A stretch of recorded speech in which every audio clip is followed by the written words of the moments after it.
RDTDaily.com presents a Tarabuster with comedian Tara Devlin. All right. It's looking very dark in here. Why? I don't know. All righty, guys, this is unapologetic liberal talk on the right side of history, decency, dignity, democracy, and humanity. And don't we need more of that? I don't know what you think, but you're in the right place if you agree, you know? Unapologetic liberal talk. Okay, we meet here. We have a regular show on Friday nights, youtube.com/C4channel/Tarabuster. And then we, that's around 8:30 p.m. Eastern Standard Time right now. You know, we generally have a weekday show. I try to do it on Wednesdays. I'm looking at the chat at YouTube right now. I see JD tappity tap, tappity tap. You can hear me tappity tapping before the show starts. Just tappity tapping away. Jesus Christ, what the fuck is going on? See, I'm getting a new computer, so hopefully in a couple of days, all this bullshit, the bugs, the buffering, whatever else happens, I hope that will go away to a degree, because I was trying to get on the air around 20 minutes ago, but you see, it just, my computer wouldn't cooperate, and why can't I talk? Okay. It's really annoying. I'm getting a Mac, you know, I work on a Mac, and I ordered from Apple over a month ago. So I don't know if that is the supply chain issues. They're not able to keep up with the demand or whatever. Is that what's going on? Because this is probably the longest I've waited to get a computer. I'm just wondering if this is what other people experience. And then it was supposed to arrive last week, and the day it was supposed to arrive, I got it because I was getting the texts on my phone, but, you know, as it was traveling to me, and I was getting, it's coming. And the day it was supposed to arrive, I got a text saying it is being returned to the warehouse. So obviously something happened to it, probably. Maybe somebody stole it on the truck, but it never reached my door, and it was really annoying because, you know, talk about, hey, you know, psyching me out here. I was so excited to just put it together and start anew. And then I got another text yesterday saying, good news, your friggin' thing is going to arrive today. And it was, and it never arrived. It said, it has been delivered. A couple hours later, then it wasn't delivered. Nobody delivered anything. So I called Apple, and they were just giving me a text to tell me that my old device, that that they didn't deliver to me, had been returned to the warehouse. So, not that I care. I just want a fucking computer. I'm going to start screaming. So, then I said, they were like, well, good news.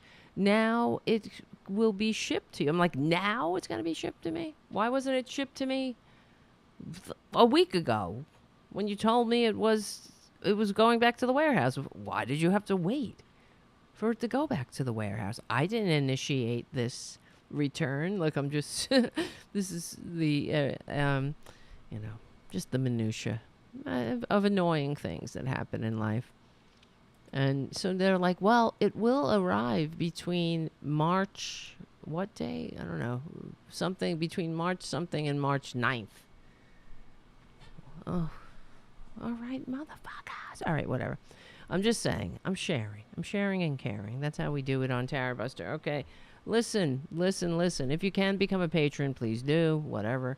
At patreon.com/TaraDevlin. Also, support the Tarabuster sponsors. APS Radio News. All right. Check out APS Radio News. This show is carried on there to help keep the show going and growing. And thank you, Richard W., for your super chat. And I'm not trying to make the whole show about super chats and plugs. So, because there's so many other things we need to talk about, this is why we get together. Normal people, if you're interested in hanging out in the greatest chat room in American history, go to youtube.com/C for channel/Tarabuster and meet your new friends who, if you haven't met them yet, these are the people you want with you in your corner and with you behind the barricade, at the barricades, let's say. All right. So we live in a cesspool. I was watching Perjury Traitor Greene. She's really on a roll lately. The fact that they've given her power, and it's an embarrassment. Now I see JD in our chat room, and JD lives in the UK, the lucky bastard. And it's fascinating. Now I know why JD likes hanging out and watching Tarabuster, because it's exciting to watch a flaming wreck, right? Not maybe me, I'm a flaming wreck, but also the American experiment go down in flames. And because we definitely are living in the last days of the American Republic if we're not careful. We got so many canaries in the coal mine, and they're all dropping dead. But let's see, where to begin? I did see something. Let's start with, I just want to play this video because one thing that gets on my nerves all the time. Well, we talk about the Democrats too, because they're not, they need to be unapologetic. You don't have to apologize for being correct, for being on the right side of history, for being decent, for respecting dignity, democracy, right? Why are you so timid about that? So one of the things that really gets under my skin, it bothers me all the time. I hear it all the time, and the corporate media enables it, is these emotionally stunted schoolyard bullies that are the Republican Party, because that's all they are. Calling the Democrats the Democrat Party. That's why I started talking about the Republican Party, just to highlight it, really. To point it out, because the Democrats, I would watch very well-known news shows, and like Meet the Press or whatever, and they'd have Republican guests on, and they would just slip in this Democrat Party bullshit, and no one would stop them. No one would bat an eye. But that's a pejorative. It's part of what it's right out of the Lee Atwater playbook. So, it shows you that they have nothing. That's all they have. They're not out there making policy to help make this grand experiment a more perfect union. They're not doing that.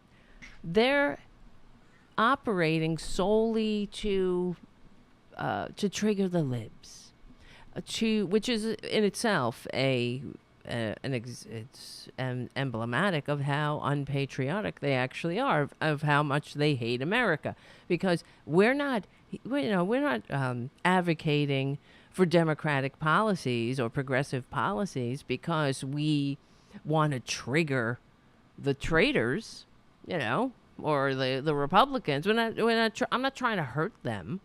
I'm not trying to upset them. I'm trying to get them health care. Make sure that they don't have to die needlessly without health care, or they don't have to go beg on GoFundMe, when they get sick, which is a disgrace. But the whole thing is a goddamn disgrace. But anyway, so I saw this clip of Jamie Raskin. I was pleasantly surprised. Let's play it, because he is giving, pushing back. Finally, somebody pushes back on these emotionally stunted schoolyard bullies. I just wanted to educate our distinguished colleagues that Democrat is the noun. When you use it as an adjective, you say the Democratic member, or the Democratic solution, or the Democratic plan. And so I assume it's a good faith grammatical error the first few times. But after people are corrected several times and they continue to say it, it seems like it's an act of incivility, as if every time we mentioned the other party, it just came out with a kind of political speech impediment like, oh, the banana Republican Party, as if we were to say that every time we mentioned the Banana Republican member or the Banana Republican clan or the Banana Republican Conference. But we wouldn't do that. Right. But we wouldn't do that. And and is that part of the problem that we could say the argument is now? First of all, let me just say that that Jamie Raskin is he's a star. You know, he is one of the Democratic Party's most valuable players. He's great.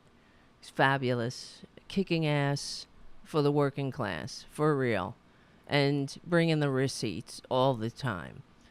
We need we need an entire Congress filled with Jamie Raskins. And this is why we have to fight them on every level. We have to fight them on every front and call them out.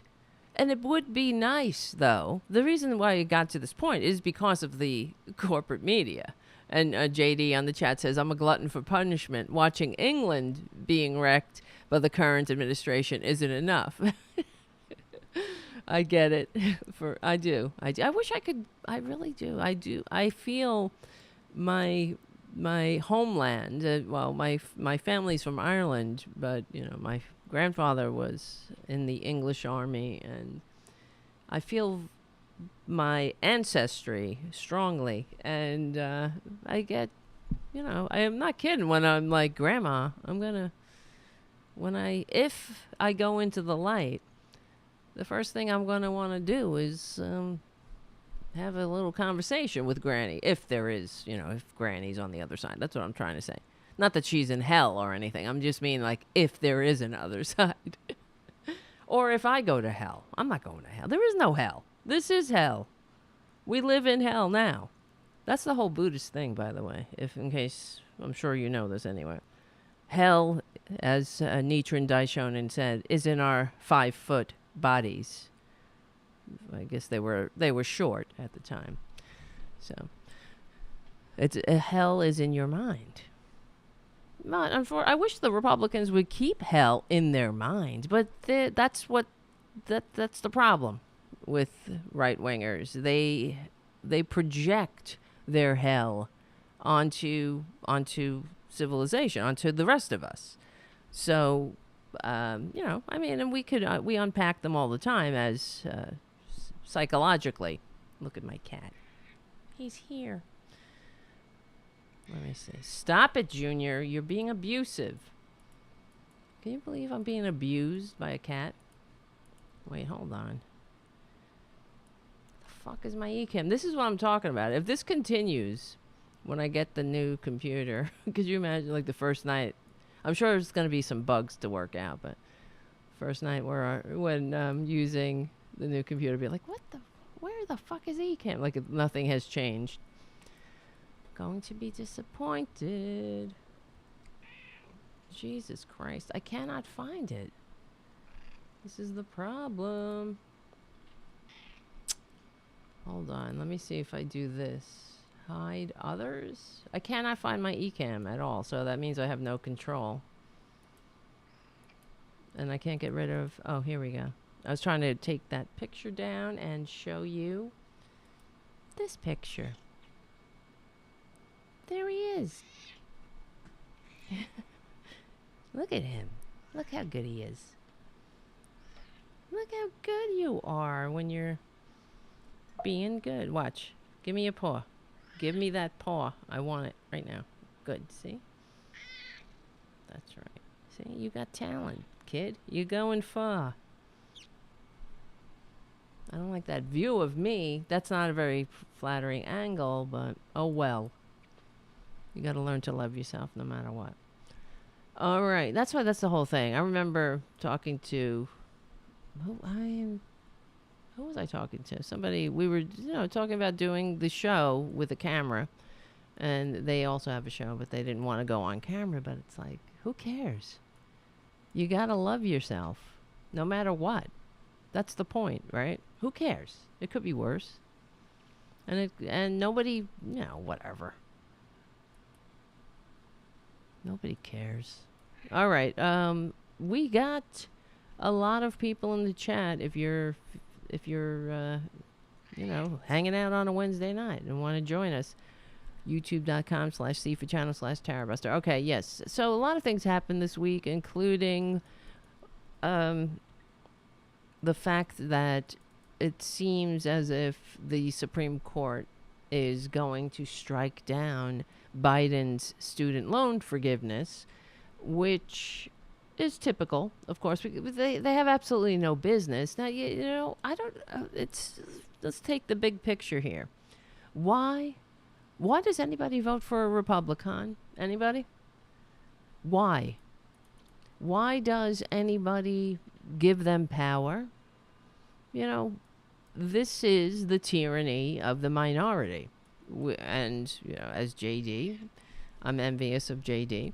All right, we gotta put you back on the, there we go, right here.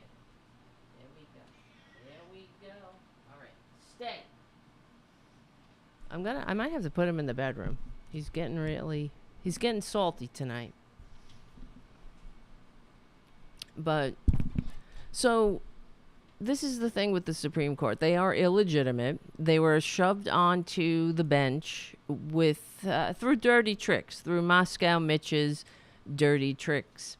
And another thing, watching Jamie Raskin, it's good to see him call out the Republicans and their stupidity, their stupid little schoolyard baby taunts. But as far as the Supreme Court, this is another battle we have to fight. Every time, just like the Republicans say the Democrat Party, and now that's like a gang sign to them. They throw that gang sign up, and it's shorthand for that they recognize each other, that they know that they're in the cult. You see, it's sort of like an election denial now. That's another gang sign. But this Democrat Party thing, that's, how they like, for example, I'm pleasantly surprised now. It's to the point where when I hear a right-winger actually say Democratic Party, I'm almost shocked and pleasantly surprised. And I think, well, maybe this person is not as disgusting as the rest of them. So that's a tell. So they show their hand, and we need to start calling it out, calling it all out, and calling out the Supreme Court. And the only way the Supreme Court, we're going to get to change the illegitimate Supreme Court is by starting to call it out. And nothing will change without first pointing it out. It's like being in recovery. The first step is admitting there's a problem. So that's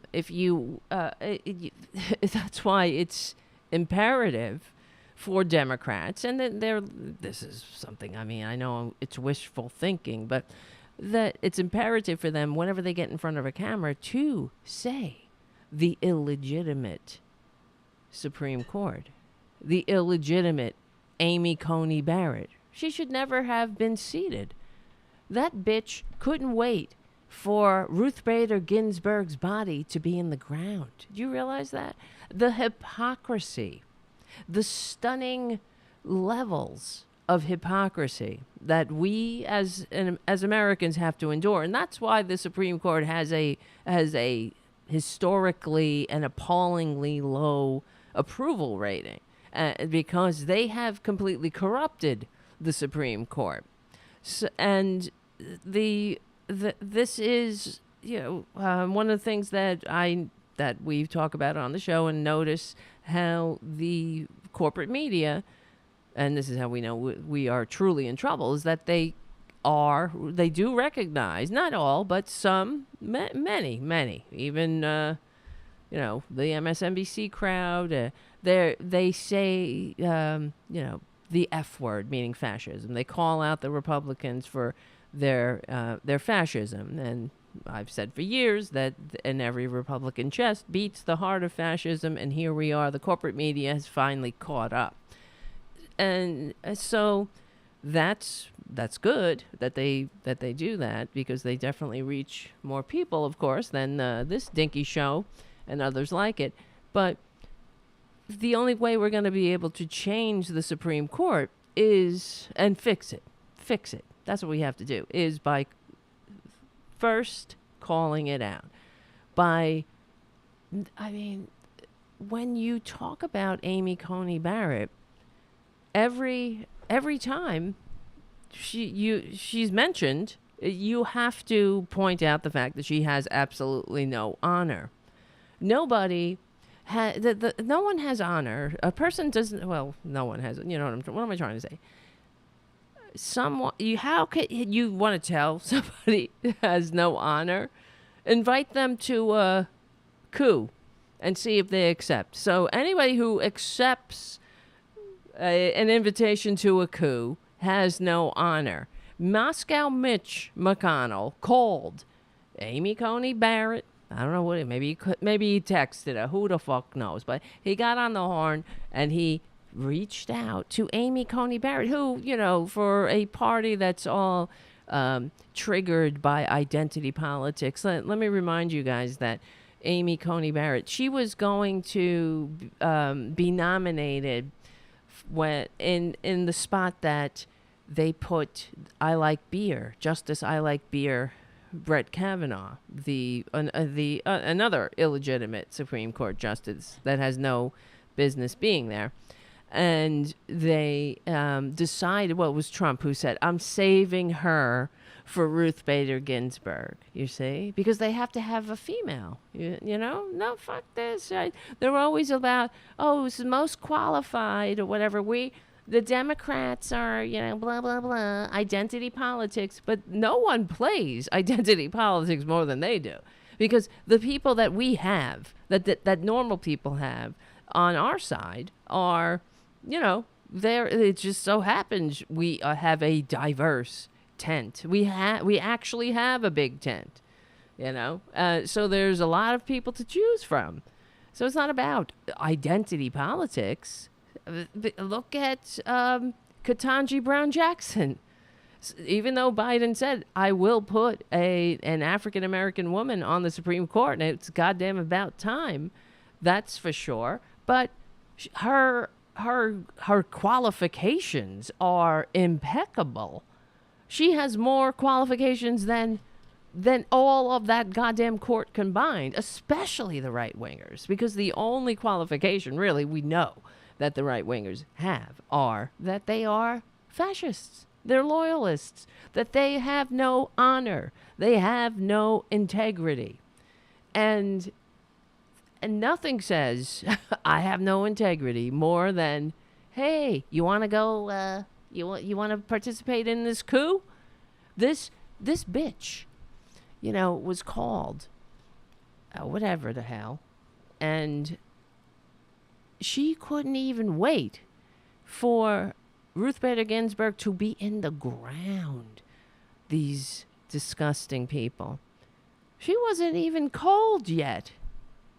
And they were, and she was, standing in the Rose Garden with the con man, grinning from ear to ear. She's got no business. They have no, they really have no honor. And that's the point. So, it reminds me what FDR did when the Supreme Court started to F with FDR's New Deal and push back on policies that he was trying to implement to save the United States from the Great Depression and a fascism problem. So, because at the time, as you know, in history, when you're at a crossroads, we could have went to the extreme right. But thankfully, FDR poured a little progressivism into the system and saved democracy, saved capitalism from itself here. Whereas the Germany went in the complete opposite direction. So, anyway, when the Supreme Court during his day started to rule against his New Deal policies, he was like, well, we're going to expand this court. We're going to put term limits. We're going to put age limits on, we're going to make some associate justices. And it's completely constitutional because that's in the goddamn Constitution. I'm so sick of these freaking right-wingers because you know that they're so goddamn tedious. They can barely spell Constitution, and anything that they don't like, it's unconstitutional when it's completely constitutional. It's right in the Constitution, you know. So they're talking, and this is why they've kind of slowed down a little bit because the Democrats haven't been bringing it up. Expanding the court or taking remedy. It doesn't necessarily have to be that. I'm not a Supreme Court scholar or whatever, but there are other ways to figure this out. Put term limits on these fuckers. Who says it has to be a lifetime appointment? Do what FDR did or tried to do. And after FDR flexed his muscle, and of course there was pushback. If you look at the political cartoons of the day, there's a lot of pushback from against FDR trying to mess with the Supreme Court, of course, from the right, calling him he wants to be a king. He thinks he's a dictator, all this shit. When in reality, we know who really wants to be a king. You know, the right wingers. They hate democracy, obviously, and part of what the steps to destroying democracy is destroying the judiciary. That is right out of the Nazi playbook. And I really do wish the Democrats would bring that up once in a while because that is such it's not, it's just part of history. If we're going to say the F word, the fascism word, then, point it out. The worst thing, it wasn't that Moscow Mitch was, violating norms. That's one of the things that pissed me off too about the corporate media. They give cover to the dirty tricksters. It's not like he's crossing a line. He's violating a norm. This is how they would present it. Like it's so innocuous somehow. Oh, he's just bending the rules a little. Who hasn't bent a rule now and then? He is playing the Nazi game. He's literally pulling a page out of the Nazi playbook by corrupting the courts. And that's what they're doing. That's what that was about. I mean, to not even, we're going back to Obama, not even give Merrick Garland a hearing. The dishonor of the entire right wing, the absolute disdain for democracy that they have, the disdain for this nation of laws. They hate this country. You get it? I know you get it. They hate the Constitution. They hate the democracy. They hate the nation of laws. They hate the fact that we are a nation of immigrants. They hate it. And the fact that they can't play by the rules is case in point. You know, I'm really sorry, Moscow Mitch. I mean, can you believe? And when I think about it sometimes, and just think about Moscow. How old is that fucker? Right? He's old. Let me look this up. How old he is? It's not that it really matters, but and look at Chuck Grassley and all them. It's not about how you just got to think that you're not going to live forever. You're gonna die. You are, like we all are, finite beings. So what skin off your balls is it if someone gets a fucking break on their student loans, you sons of bitches? Like, that's what motivates you. That what gets you. You got to make sure that people don't have lifelines. Wait, hold on. How old is he? I'm actually looking up Moscow Mitch. Mitch McConnell. I was typing Moscow, like that was his name. Mitch McConnell. What a scumbag. How much longer? Oh my God. That is the eternal question. How much longer are we gonna take it? How much longer are we going to endure these horrible, horrible, horrible people? Look at this. Look at this guy. That fucking face. That shit-eating cat who ate the canary face. Gravedigger of American democracy. I've read that article, or, well, excerpts from Christopher Browning's book. Wait, was it Christopher Browning? Yeah, I think so. Christopher Browning. He called Moscow Mitch. Well, I think it was an article, now that I'm saying it. Moscow. I read this other book. Christopher Browning, historian of World War II, wrote a book called Ordinary Men about the Polish police reserve guard unit that participated in the Holocaust, or what was known as the Holocaust by bullet. And it's pretty chilling, but we know that, it's not, it's not like these men they came from Mars or something. The same people live here. The only thing separating the right-wingers of today from acts of genocide and extreme disgustingness is opportunity and environment. There's no doubt. Let me see. Christopher Browning, Gravedigger. That's what he called, Gravedigger of American democracy. And it can't be mentioned enough, really. Yeah, I was correct. Yeah. He calls, Christopher Browning warns that there are troubling parallels between present-day United States and fascism's rise in Europe. Browning, a specialist in the areas of the Holocaust, Nazi Germany, and World War era Europe, isn't arguing that, well, this was during Trump's maladministration, but isn't arguing that President Donald Trump, think about that name now. Every now and then you have to stop and be like, President Donald Trump? What? Okay.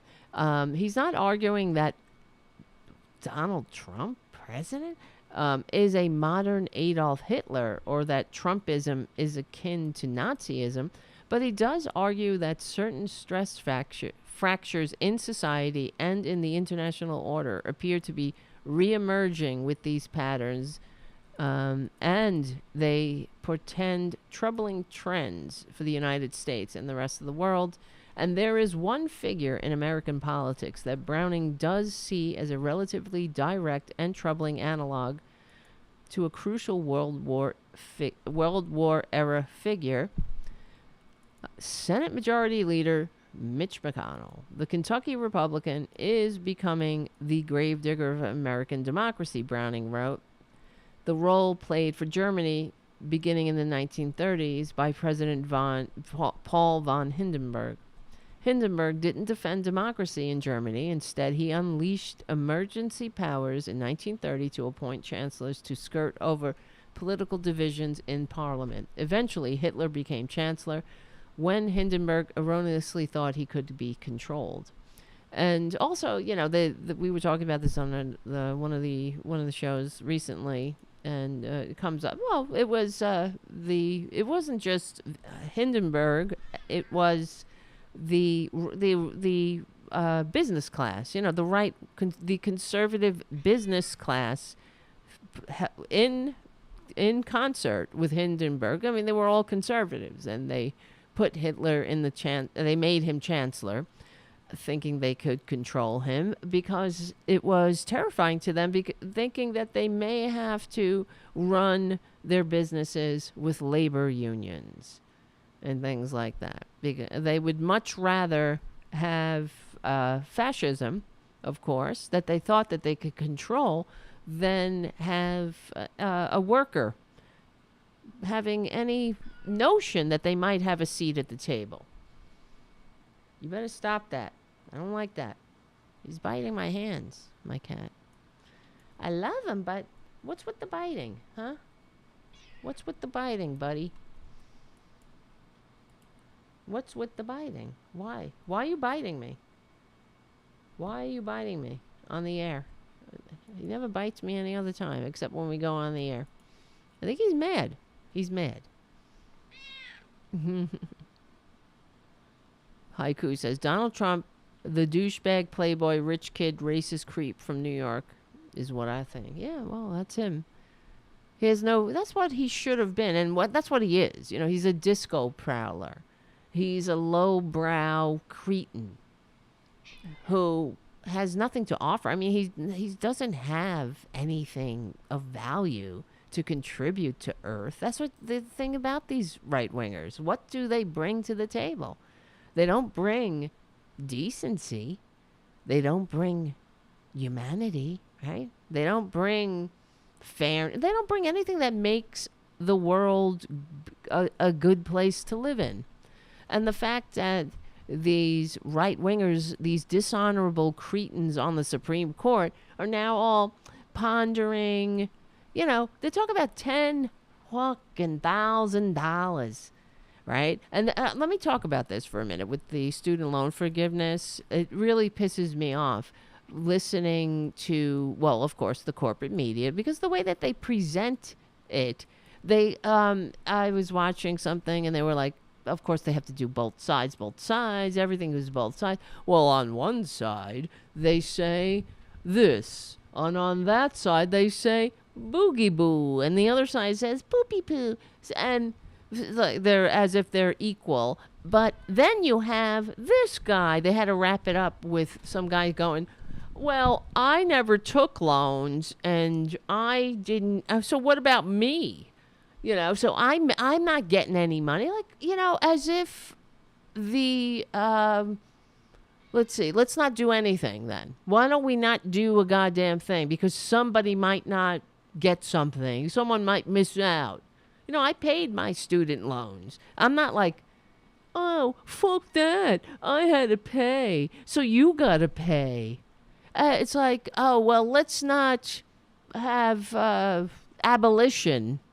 Let's not end slavery because some people had to live and die enslaved. So, you know, I mean, it's not about you. It's about us and everybody. Just because you didn't get something that now somebody's getting doesn't mean like you're missing out. You will live in a country that is a little better. You know, you imagine the economic engine that will be revitalized when millions of Americans just have a little breathing room. That matters. It will make America a better place. And give me a break. It's also the unfairness. Oh, I didn't pay. I didn't take out a loan, so I paid mine back. But it was so good, bully fucking for you. The selfishness, as if selfishness. And because that was another thing on the corporate media. They were like, and then, of course, there's the fairness. There's the fairness argument. Since when? Why is it always this, the fairness, when we're talking about helping average people?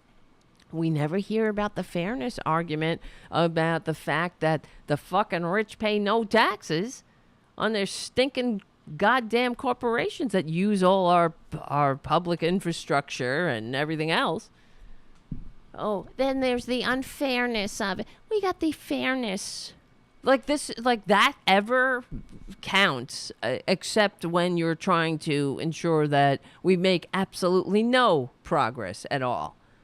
And maybe they, instead of giving this unfairness bullshit any goddamn oxygen, they should shut that shit down. That's why it does matter. The media matters. It really, that's a website. You see, media matters. It really does, though. It really does. Everything starts as a conversation, right? So the ideas have to get out there, and when you're validating that kind of bullshit as if it's actually valid, when whoever the pundit should be like, this is, oh, give me a break. I mean, what world operates like that? Well, I guess the conservative mindset, where they're always aggrieved somehow. Well, I had to pay my loans. Well, so what? So fucking what? You know, you go to the supermarket. Oh, I just bought a loaf of bread. Now it's on sale this week. So what are you gonna fucking do? That's the way it is. You know, what can I tell you? Stop being selfish and look at the bigger picture here. We live in a country where the gap between, I can't even talk, the gap between rich and poor is wider than it was in ancient Rome. You motherfuckers. Excuse my language.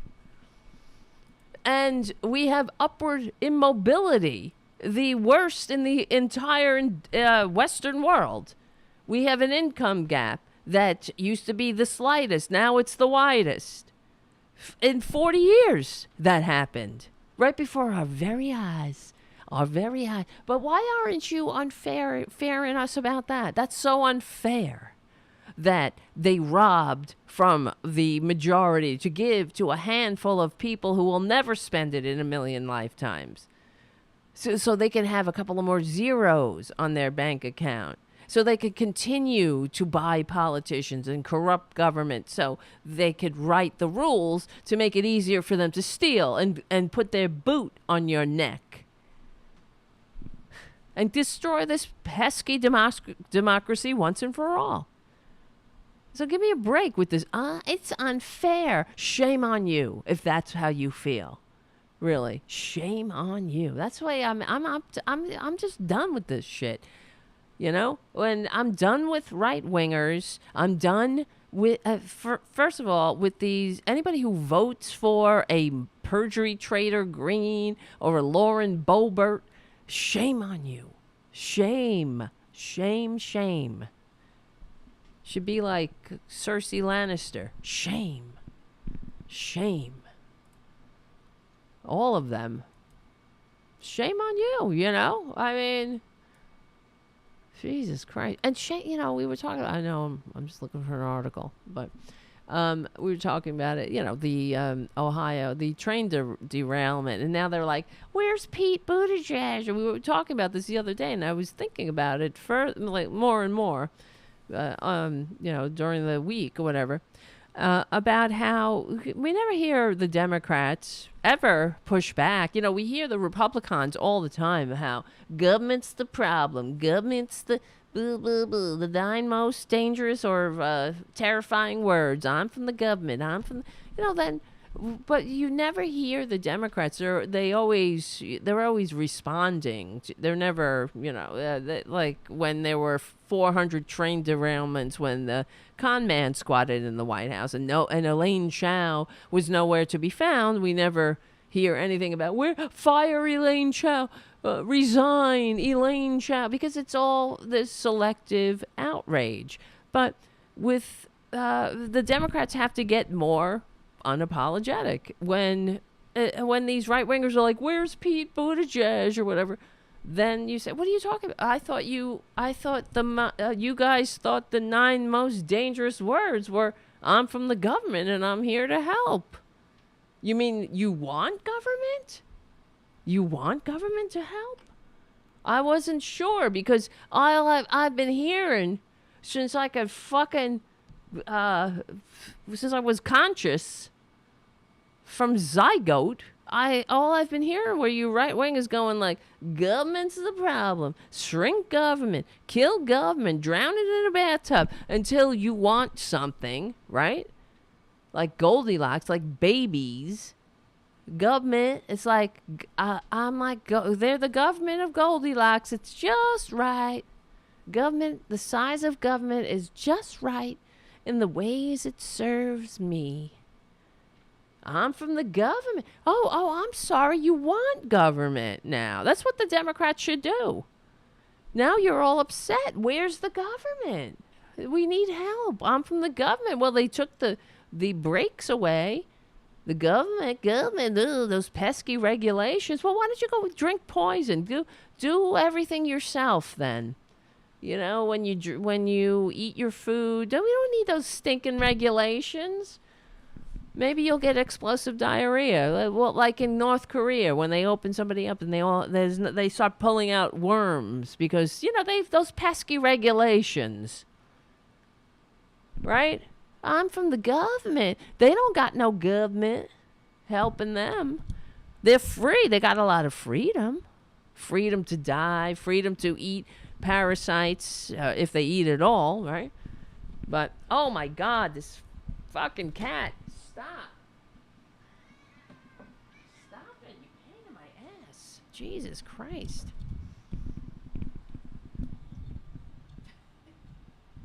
What a pain in my ass. I'm sick of it. Cut it out. Not in the mood. I'm from the government. You know what I mean? For real. Why don't they do that? Do you guys agree with me? I mean, that's what I think. Why don't you do that? Pete, I thought that I was from the government. And you were terrified of the 9 most dangerous words. That's all I keep hearing. Now you want, you want government. Now, I see. We got to fly in there and change your diapers. I thought you didn't like government. You see, you got no government, and that choo-choo was going broom, broom. With no boom, boom. Now you went boom, boom. Oh, well. Oh, but you want government. You want government to come in and fix it now. Fucking so sick of them. The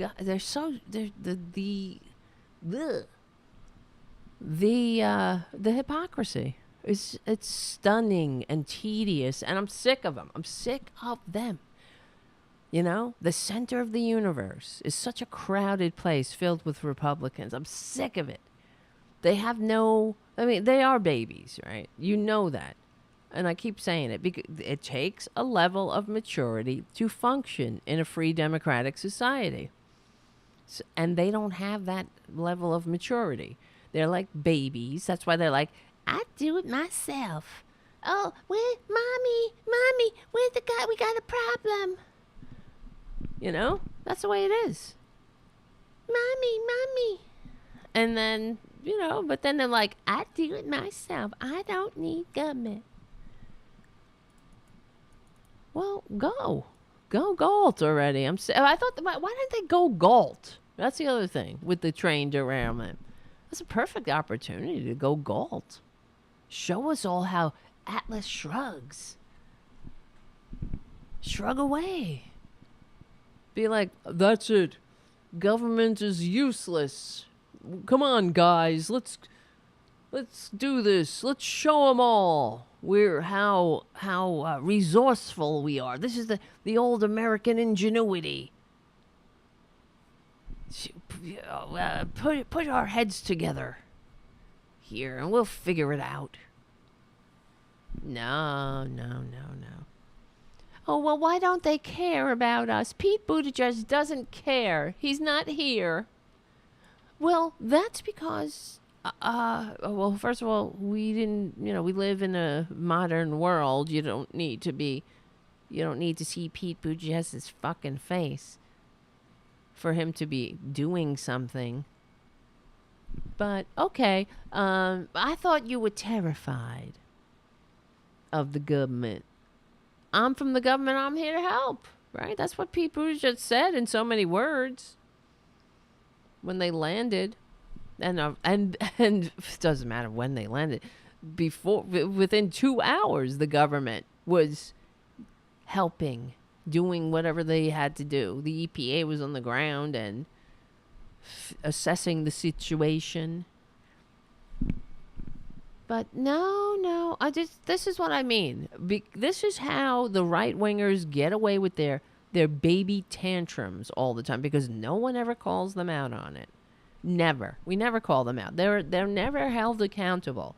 We never go back and say, I thought you hated government. And, I thought that you didn't want your pre-existing conditions protections because, Obamacare was going to lead to death panels. Well, where are the fucking death panels? How come there's no death panels? Or what about where are all the people marrying their dogs when we passed marriage equality? Where I don't see one person marrying a dog. There's not one. I mean, I know beauty's in the eye of the beholder. I don't mean a dog figuratively. There's no human dog marriage. That's not a thing. So, but we all forget. We all just let them off the hook for all the things they waste our time about. Wasted time that we will never get back. Because every minute we're heading to the inevitable, and that's a minute we're not getting back. Every minute, every wasted breath, talking to these fucking, I do it myself. Government's the problem. That's why I gotta have my gun. So because I gotta overthrow the government.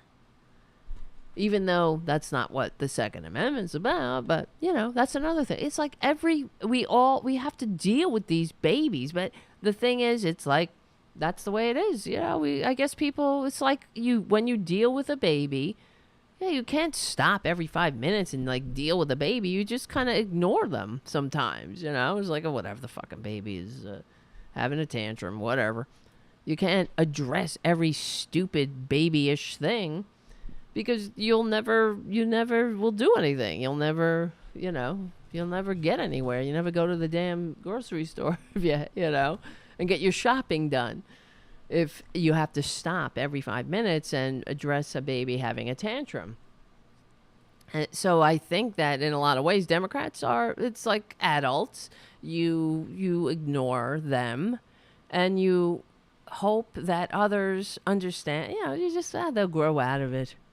But they never do. And now they're worse. Because no one's ever called them out. They don't call them to the carpet. They don't make them accountable for their stupidity. They are so stupid. And they suck. And and I'm not kidding though. They do hate this country. They hate everything about it. That's why they have to make everything up. They have to make up that, this country was founded by here, let's do this. The inspiration of Judeo-Christian. And the founders were all about Jesus, which is, nothing is further from the truth. This country was founded from inspired by the liberal age of enlightenment. And that's why it pissed me off today too when what's his name, Eric Adams, who is a Democrat, the Democratic mayor of New York, spoke at some stupid prayer breakfast. Was what they all have to do now. They gotta go and genuflect to somebody's sky spook, and he said that he doesn't believe in the separation of church and state. Coming from a Democrat. Now I could imagine a Republican. That seems very right wing. Right? I mean, that's something that they don't believe in. Because they're confused. But it sounded, well, not just that. They hate America. They hate democracy. And let me see, Eric Adams. But this is the Democratic mayor of New York. And he said that, this is from The Guardian, he said that, don't tell me about no separation of church and state. Don't tell me about no separation of church. He's trying to be all street. Don't tell me about no separation. Civil rights groups blasted the mayor of New York City, Eric Adams, after he said he believed God had made him mayor. What's the difference between this baloney and a right-winger? This coming right out of Perjury Traitor Greene's mouth. That's what it sounds like. So he said it appeared to support compulsory prayer in public schools, and said, don't tell me about no separation of church and state. the head of the New York Civil Liberties Union led the condemnation. We are a nation and a city of many faiths and no faith. Donna Lieberman said, in order for our government to truly represent us, it must not favor any belief or any other, including non-belief. That the mayor made the controversial remarks at an interfaith breakfast at the New York Public Library on Tuesday. Discussing his rise to power, the former police officer said he strongly believed in all my heart that God said, I'm going to take the most broken person and I'm going to elevate him to a place of being the mayor of the most powerful city on the globe. Oh, that sounds pretty goddamn narcissistic to me. You know? Oh, God was like, I'm going to take this dude? This fucking dude that doesn't understand the Constitution of the United States, that doesn't understand how important, not just important, vital. You know what vital means? It means you cannot live without it. Like your vitals, your beating heart. It's a requirement to sustain life. So the founders fought a revolution against an intergenerational aristocracy and a entrenched church, the Catholic Church, that had ruled Western civilization for 2,000 years. And not to the betterment of the people, of the majority of the people, but to keep people in their place, selling them the promise of paradise when they're dead, keeping people from overthrowing the intergenerational aristocracy, telling them that your reward comes in heaven. If God wanted you to be rich, he would have made you rich. God made the lords and the dukes and the barons. God made the king. So the king is closest to God, and the king will tell you what to do. And it is your duty to obey the king and not rebel against him, because rebelling is akin to rebelling against God. This was the bullshit that they peddled and sold the people, the dumbasses, the serfs in the field. And this is the kind of shit we got to deal with. We still dealing with this. We still got to put up with this bullshit coming out of the mouths of these people. And they think that's somehow, I mean, this is what's scary, is that they're doing it to, I don't know, ingratiate themselves to a bunch of people who don't know any better. If you're, go take your God and pray in the closet like your God told you to do. I mean, come on. He said it right there. We got the words. Pray in your closet. Shut up. In public. Why do you got to proclaim yourself? Why do you got to shove your God into in our public sphere? Because we, like the woman from the New York Civil Liberties Union said, we are a city and a nation of many faiths and no faith at all. That's the way we want it. That's why people died. That was a radical idea. And still is, clearly. To some people, we know that. But there's nothing more dangerous than entrenching God in public, in our secular government. But, of course,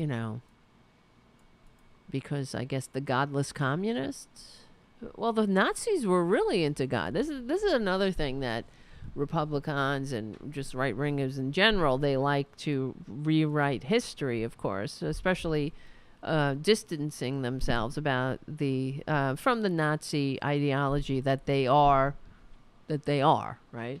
So the Nazis they made deals with the Catholic Church. They were intertwined with, there were many Catholic Nazis, and in fact, even after the war, the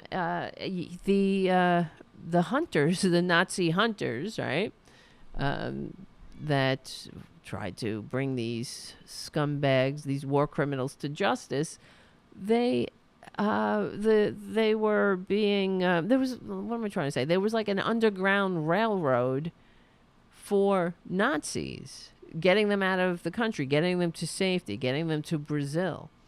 And you know who ran that underground railroad? Okay. To a man, it was run by Catholic priests. So, come on. Give me a break. You know what I'm saying? So, yeah, it's dangerous, and this is part of the problem. They're in this country, this whole, and the Democrats, it's a slippery slope. The Democrats engage in it too, and Eric Adams is a Democratic mayor. If he's got a faith or whatever he believes in, a sky spook, do what your sky spook told you to do and pray in the closet, but of course not. But here in this country, because we're on the slippery slope to fascism, and we've been on this slippery slope for a long time. Politicians, they have somehow lost the knowledge, or they pander to these right-wing fascists, Christo-fascists, right? I mean, that's what I'm trying to say, the Christo-fascists. They pander to them.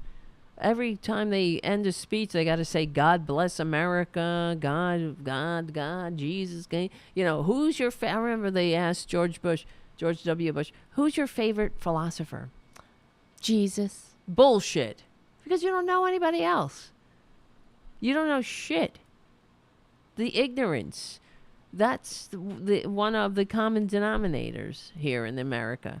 Stupidity is valued. Oh, he's as dumb as I am. Jesus is a great philosopher. Well, if he's your great philosopher that you follow, this is the thing. Why do you always got to tell me about it? Why can't I see it in your works? Like Jesus said, know them by their fruit. Why can't I see it in your fruit? Right? It's true. Jesus told them to go pray in their closets, shut their filthy lie holes, and go pray in their closets, and that,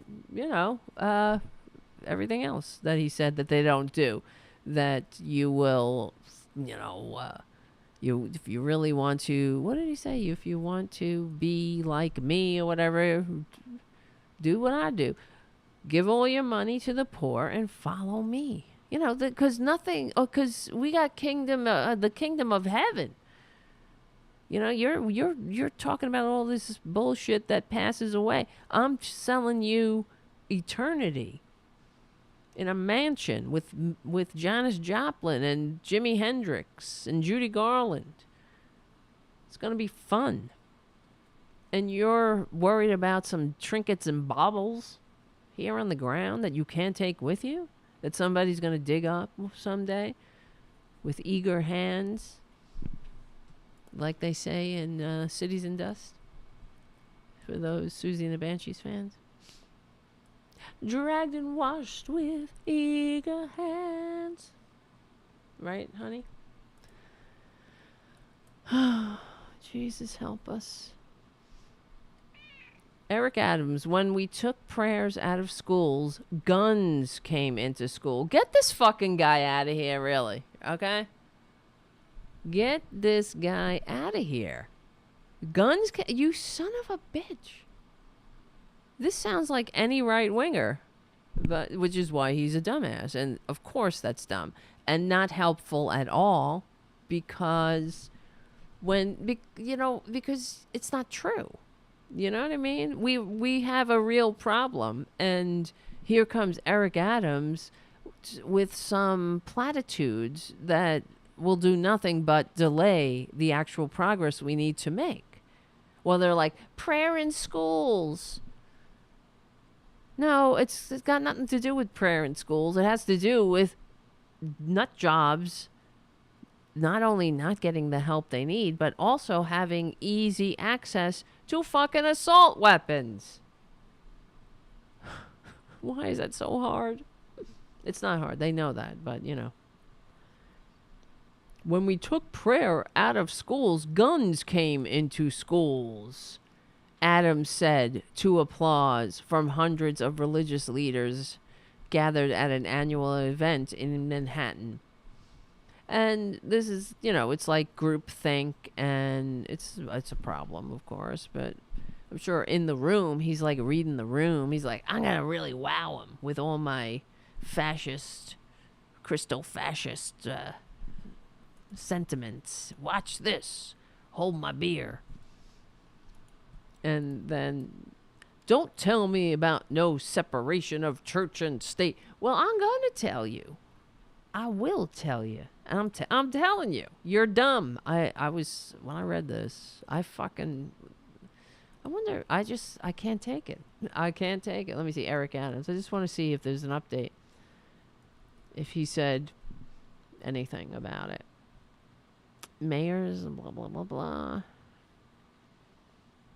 I walk with God. Mayor Adams dismiss it. No, there's no update. I walk with God. Go fuck yourself.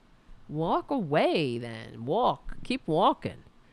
Take a long walk off a short pier with God. Just keep walking. Go Galt with God. You know, a shrug. Atlas shrug. Shrug, shrug. Shrug away with God. Yes, the producer's being quiet. I don't know if he wants to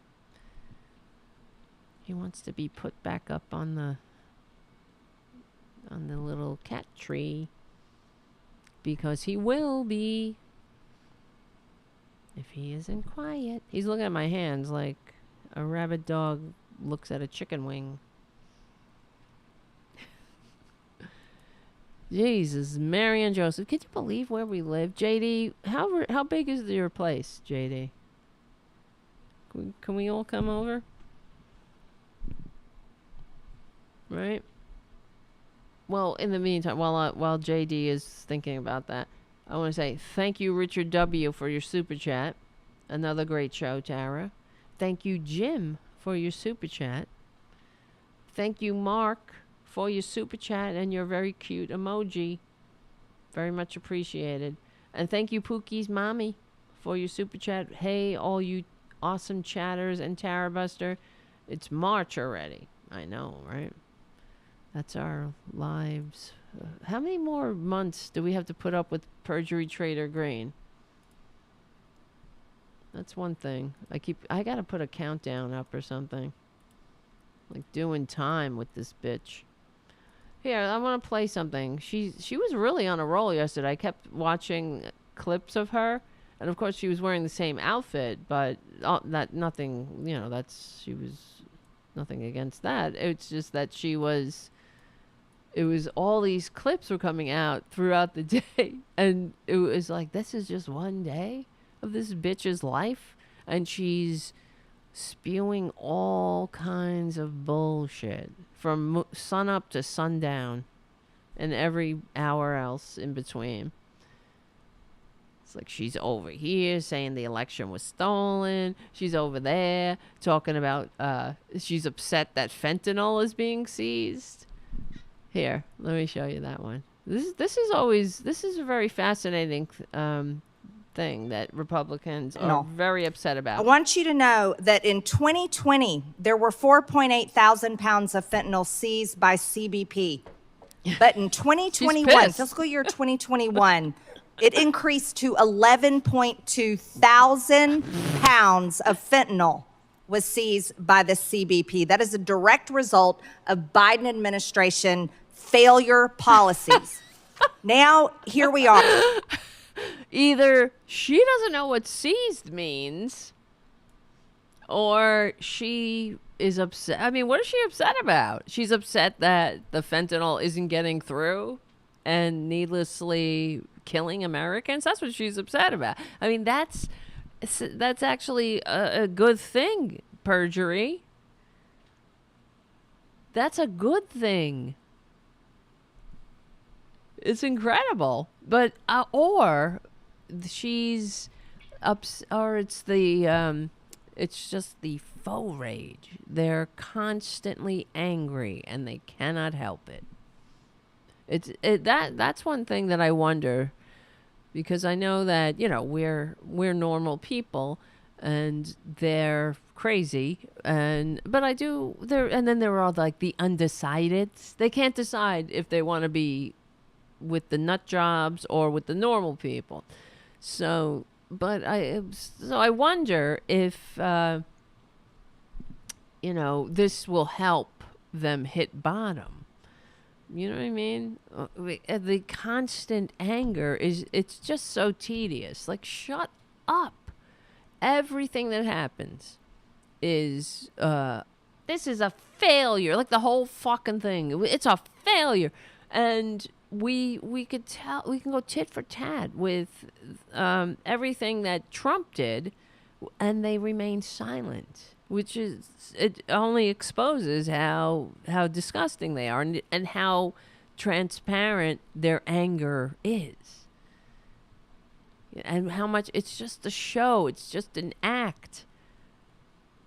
And people are sick of it. I'm tired of her. I'm just so tired of her, of Boebert, the rest of them, the constant yelling. They're so upset all the time. Everything's a failure, everything sucks. They hate America. I mean, they just hate America. Everything. Suck America. America sucks. Failure, failure, failure. Well, if it sucks, Perjury, it's because you suck. You know, the world is your mirror, Perjury. You think the world sucks? That's because you suck. You understand? It's really true. I mean, there are things we need to fix. We should be better people. We should not be like Perjury Traitor Greene. She's a trash person. I can't talk. She is a trash person. She is a garbage person. I don't know what's in her mind. Her head, there's nothing but garbage and flies and conspiracy theories. Well, I guess it's garbage. What's in her brain? And if you're a garbage person who knows nothing, that's the other thing. They are so ignorant. The ignorance is astonishing. And they're sitting in the halls of power. She's sitting in the halls of power. And she's a dumbass. Dumb, diddy-dumb. Really dumb, stupid, like Lauren Boebert, who only took her 4 times to pass her GED. Biden administration failure policies. Wait. Let me just listen to that again a little bit. I know it's hard, but she's saying that there used to be this amount of fentanyl seized, and now there's this amount, which is more. And that is because of failed policies of what? Not seizing more? Of letting of letting more get through and seizing less? Year 2021, it increased to 11.2 thousand pounds of fentanyl was seized by the CBP. That is a direct result of Biden administration failure policies. Now, here we are to date, fiscal year 2023, they have already seized 12.5 thousand pounds of fentanyl. Good. The Biden administration is failing this country by not protecting our border and securing our border and stopping Chinese fentanyl from being brought into our country illegally by the cartels. And people are dying every single day because of it. Well, like, you love when people die. I don't know why she's upset. Fentanyl is being seized. And, of course, that's the other thing. It's not, I mean, the fentanyl comes in through points of entry, like it's being smuggled in. It's not coming through the border from China. Let me see. Hold on. I saw this was a good news story. Actually, let me find this, and it's related. Where is it? let me see. The tiki torch guy. Here we go. He was smuggling fentanyl. You know, remember the tiki torch Nazi? The very fine people. This fucker.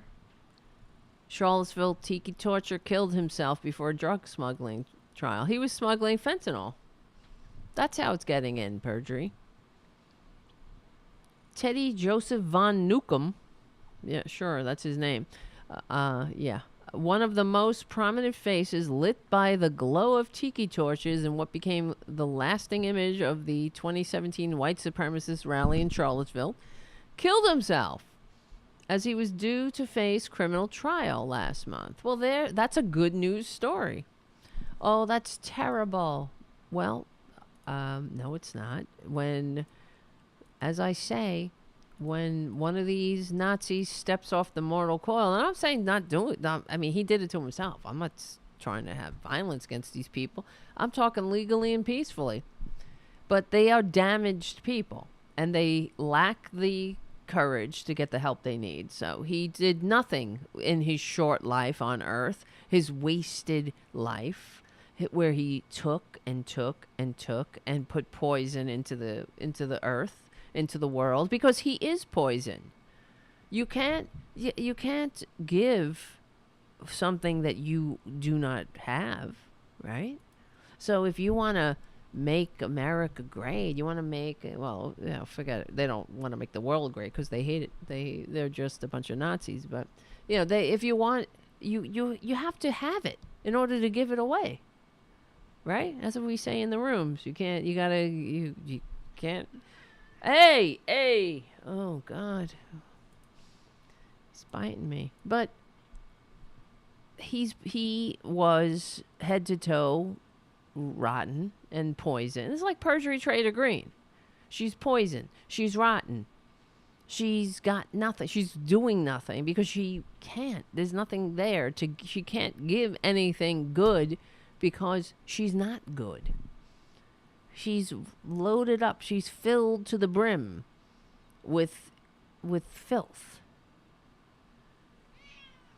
The 35-year-old skipped out on his first day of a trial for a drug trafficking charge. See, that's all he did in his short life. He hung out. He was a Nazi. He helped kill somebody at the Charlottesville rally or Nazi event or whatever the fuck was happening. He smuggled drugs. It's like, this is what they are. They bring nothing to the table. I mean, really, I'm not kidding. I'm looking at the chat. Anybody, give me anybody can tell me of a good thing that right-wingers have done. I'll talk about it. You know? Maybe I'm blind to it. I haven't seen something good. Because I'm living in a bubble. I'm a liberal. I'm in my liberal bubble. What do you want? God damn it. Holy shite.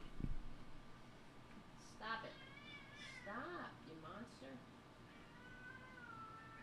Tara, stop it.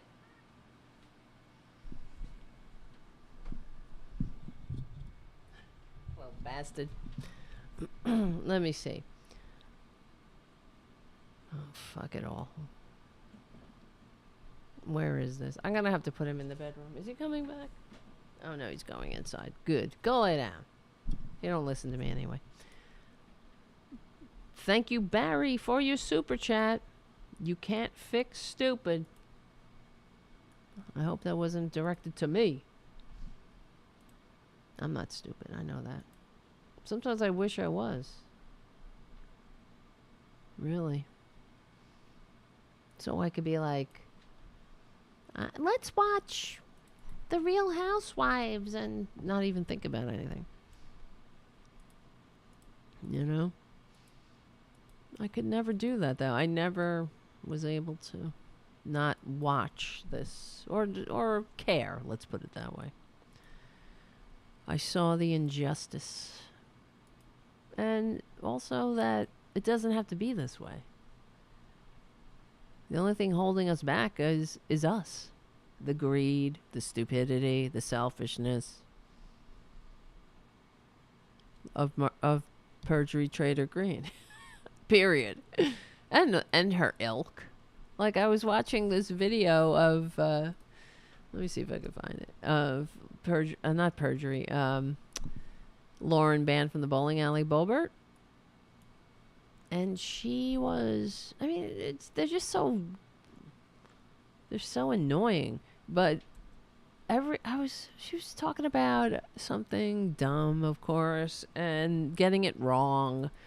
And, but it's all with this tone of, I've had enough. We've had enough here. Like, they're so angry. Shut the fuck up already. Why are you so angry? You know, what is it? It's, you know why they're angry? Let me think. Because I've had a lot of therapy, so I have a lot of empathy, too. It's like a curse. So I could put myself in their shoes and to some degree and try to, well, at least I try. And think about, well, you know, from their perspective, what the problem is. So why are they so, you know why they're so angry? It's because, let me think about this. It's because, well, it's because they can't keep up. That's what it's about. This is true. I'm getting this. I'm like John Edwards, channeling them. Or Jane Goodall, who studied the apes. That's a different, yeah. I've studied chimpanzee. It's really true. But they are frustrated. And it's like, you know, when you're stupid and you're in a class, let's say, and it's over your head, the topic is over your head, you can get angry and frustrated. And so that's why they're angry. And the fact is they don't realize, or whatever it is, they don't have the courage to have that self-awareness, you know. So they're not evolved enough to know that it's them, you know. It's not the world, it's not us, it's them. So like, wherever you go, there you are. And it's not that, you know, it's not that things are woke, it's that you simply can't keep up, and you're babies. So, and I mean keep up in the way that the world keeps evolving. So they just don't grow up. And they are so isolated when you look at their communities. You know, they're not living in diverse communities. You know what I mean? So if a trans person comes out, like, it's like, oh, shocking. You know, he's or she is that's their trans person. You know, they don't live in a place where there's a lot of people who are different. And if you are different because of them, you know, they are, it's very frightening to come out if you're different in those communities, because they reject you. You know, they don't have the courage to say, okay, it's all good, we got you. You know, you're welcome here. We're all in this together. They, the most disgusting things that I hear in regard to right wingers is how they reject their children. They come out as trans or gay, or, you know, they how you reject, your family because they're not the same. They're not what you think, especially your children. Like, I saw this tweet that somebody posted, and it was the most horrifying thing. I'm wondering if I took a screenshot of it. That's why I'm looking. It was some guy, some fucker. He was like, my my daughter came out as trans and I'd rather she be dead or something like that. And then, and everybody, people were writing them back like, you're filth. And, if that's your God telling you that, really? That you have a very sick God. Let me see. Twitter. Is it Twitter? I'll just put father rejects trans social media. Let's see what comes out. No, it didn't come. Yeah, I don't know. It was one of those things that I came across. But anyway, can't really talk about it if I can't find it.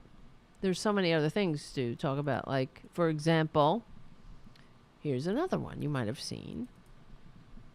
You might have seen this one. And, well, how it's like we say all the time, the consequences of right-wing policies always come home to roost in failure. So this is just a couple of hours ago. I don't know how old this story is. Maybe a day? Is it? Oh, no, 9 hours ago. This story. A Tennessee woman needed an abortion, and she couldn't get help nearby. So, well, let me play the video. Her video went viral. You might have seen it. And it is absolutely heartbreaking. Her name is Allie Phillips. Here we go. I had my anatomy scan on Monday. They saw some pretty serious things. She's set me pregnant. up with a high-risk doctor yesterday. So the original issues were there wasn't enough amniotic fluid, her kidneys were abnormal, and she was measuring a month small. I wish that was all that was wrong. Her heart has a defect. She only has 2 chambers in her heart when there should be 4. Her bladder isn't good, her kidneys aren't good, and her brain didn't split in the early stages of pregnancy like it's supposed to. I'm going to butcher this, but it's called holoprosencephaly. It is a very rare birth defect in the brain. Only 3% of fetuses make it to birth. If they do, they don't live very long after a max of maybe 6 months. They'll experience seizures, respiratory problems, temperature irregulation. She won't hit milestones like sitting, walking, crawling, talking, basic motor skills. She would need a feeding tube. On top of that, she has too much fluid in her brain. And based off of everything the doctor saw, she said the genetic test that we're getting back next week most likely will come back as trisomy 13, and that is not compatible with life. So when I asked what the next steps were, she said, if you guys so decide, you can terminate the pregnancy. Because I live in Tennessee, I can't do that here, so I'm gonna have to travel out of state. Or she said if we decided to continue with the pregnancy, the bigger she develops, the worse she's going to get. And we risk having a stillborn or giving birth to her for her to just die shortly after delivery. This isn't treatable. There's nothing anybody can do. It's just one of those things that happens. It wasn't my fault. It wasn't my husband's fault. It's just nature just kind of didn't do what it was supposed to. So I would like you guys to meet my daughter, Miley Rose. Though we'll never get to actually meet her, she was still very loved. So, this woman is, on top of her heartbreak and trauma of dealing with this pregnancy and the fetus that is malformed, and obviously that's a trauma that she's and her husband and her family have to go through. But they have to now make arrangements to travel out of state because they can't get an abortion at home. So they have to take the time and the finances and the stress of finding an out-of-state doctor, and they're saying they're going to have to go to New York to get this. And people, the thing that really irritated me too, so I was watching or looking at these comments on the different posts about this situation, and this person wrote that, well, I'm generally pro-life, but this is a different situation. So, well, this is why you keep your big, filthy Republican nose out of private medical decisions. Banning abortion or criminalizing abortion doesn't reduce the abortion rate. And I wrote this person back saying, well, if you're pro-life, then I'm sure you vote Democratic, because the abortion rate goes down under Democratic policies, under universal health care, education, living wages. All that criminalizing abortion does is send women to die in back alleys. This is another thing that I don't hear Democrats saying. I never hear them whenever the abortion issue is raised, or the Republicans dare call themselves pro-life. They're not pro-life. The Democrats have, it's like the Democrat Party thing. They just let it lay there in the floor like a rotten stinking egg. Republicans hate life. They are pro-abortion. Their policies create so many of them. And everywhere you look, and this is why I'm looking at the chat now. Let me see. Wait, where are you guys? I lost you.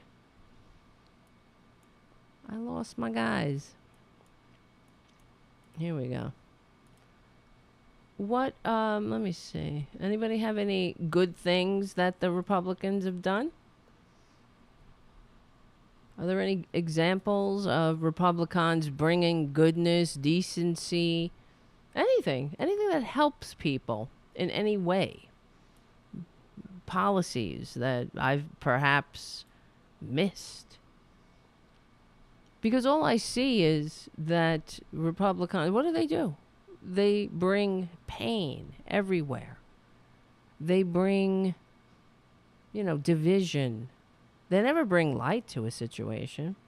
They never bring healing. Look at this woman. She's traumatized. This is a horrible time in her life. They had hopes. They don't have to go through this shit. But now it has to become a even more traumatic event where they have to spend more money, more time, travel,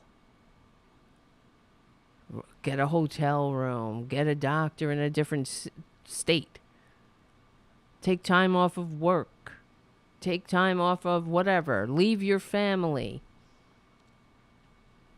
leave your support group or whatever behind, your support system. And then because you live in a shithole state where Republicans think that, well, they don't think that, they just want control. This is all part of throwing red meat to the dumbasses so they will continue to vote for their own demise. And then you'll have something like this happen, and the right-wingers will pop up, well, we don't mean this. We just mean you, brown people, or this person, or somebody else. But this is the real life consequences of their action, of their policies. The Republican policies always come home to roost in failure. They always come home to roost in despair, in disease, in division. Prove me wrong, man. Prove me wrong. Show me. I'm happy enough to admit if I'm mistaken. Give me an example. We'll talk about it. Give me an example of a right-winger bringing decency or dignity, humanity, bringing this to a situation. Unity, healing. No, they can't do that.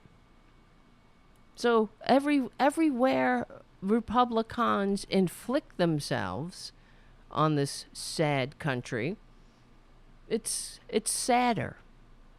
They bring sadness. The only, this is the thing. You ever notice that the only times Republicans are happy is if they are making other Americans sad, right? If they're making not only a woman like this sad, the Republicans are happy. Look, hey, you should be very proud of yourselves, Republicans, because she's not alone. This is just one story that went viral. There are so many other people like her. Yeah, it's right. Winston on the chat. Sadness, pain, and death. What else do they have?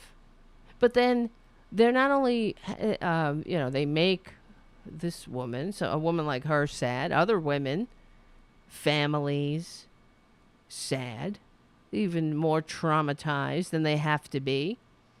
They're just vile. But in their the motivations for their policies in general, they get happy when liberals or normal people, Democrats, they don't even have to be liberal necessarily, when other people are sad. Then they think they're doing something correct. If you're think that your policies are triggering other Americans, you're not a patriot, right? You're not. What kind of shit is that? You're motivated by upsetting your fellow Americans? What the fuck is wrong with you? That's a disease. You're sick, right-wingers. You're sick. And I really do wish you were a Christian, frankly. If you were a Christian, why would I wouldn't have to hear about it all the time. Wouldn't have to hear how much you love Jesus. It would be in your actions. You would be in your closet praying. Then you'd go visit somebody in prison. You'd feed the hungry. You'd help the poor. I wouldn't have to fucking fight you tooth and nail for health care in this country. We wouldn't have to fight you for living wages. We wouldn't have to fight you to welcome the stranger like your Jesus told you. We wouldn't have to fight you for a country that isn't the most incarcerated in the whole goddamn world. We wouldn't have to fight you for that. We wouldn't have to fight you for no profit prisons, right? That's one of the things that Trump scumbag did. Obama, they signed a federal, he signed an executive order making for-profit prisons illegal or whatever. I'm saying it. I'm trying to refresh my memory. And, of course, Trump rolled it back. Because they've done studies that for-profit prisons aren't good for the people who are there. And people in prison, because we are the most incarcerated nation, well, that's because we are the most racist. And we don't want to, address our racist policies. It's all connected. So, people are nothing. People are a commodity. And it doesn't, especially those with darker pigment, throw them away. We'll make money off them in prison. Never mind the real crooks fucking running around like Trump. Let me see.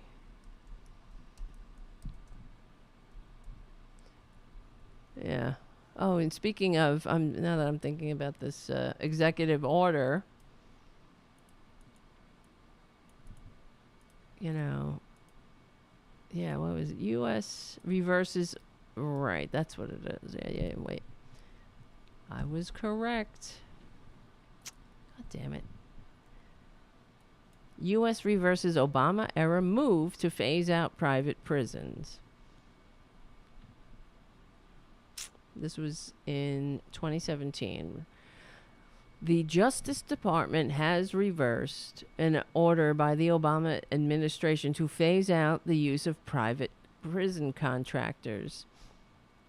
In a memo made public on Thursday, Attorney General Jeff Sessions said that the Obama policy impaired the government's ability to meet the future needs of the prison system. Yeah, we want more people in prison, and we got to make bucks. We got to make buku bucks here. We got to cut back on services that will maybe make them productive members of society, address perhaps issues that will hinder them becoming those productive members of society. Because, they got nothing but hate, these right-wingers. It said privately operated prisons were less safe and a poor substitute for government-run facilities, of course. The Obama administration memorandum changed long-standing policy and practice and impaired the Bureau's ability to meet the future needs of the correction system. Yes, and not only were government-run prisons safer and more effective and less costly, but they didn't make a few people very rich. So that's why, because that's all you do when you're a right-winger. That's all that matters, and it's the rich get richer, and then you throw the dupes some red meat so they can continue to be angry about those who want to throw them a lifeline. Just keep them angry, like Lauren Band from the Bowling Alley Bobert. So they're screaming and yelling like Perjury Traitor Greene, and you continue to waste time telling them, no, bitch, that's not true. No, bitch. No, sorry, perjury. Like her screaming about fentanyl being stopped at the border. And they're just lying. There was I just saw I thought I had grabbed it. That's why I'm looking for it. Of Perjury Traitor Greene yelling at one of the Georgia election officials saying, "We know it was stolen. Trump won Georgia." No, bitch. How many times we gotta tell you? You seditionist monster. Right? How many times we got to tell that bitch? We can't get shit done because we're constantly telling Perjury Traitor Greene the same thing over and over. And they have no sense of irony either. I'm not sure if you saw Perjury. She, one of my favorite things from Perjury Traitor Greene that I was reminded of, because now she's on committees. Remember when she was taken off committees because she posted about, what was it? She, it was the Jewish space lasers, but also 9/11 didn't happen, and there was no plane in the Pentagon, all this shit. Everything's a conspiracy, and that the Sandy Hook kids was a false flag and all that. And she got up, well, not only, it was the third day, her third day as a representative of this sad dying republic. She begged the con men for a pardon, but she got up there and she gave a little speech.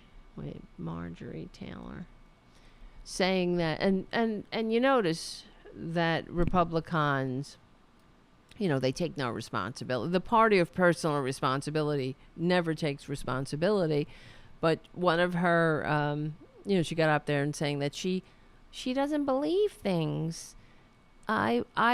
She blamed the internet, but she also said, I was allowed to believe things that weren't true. I was allowed.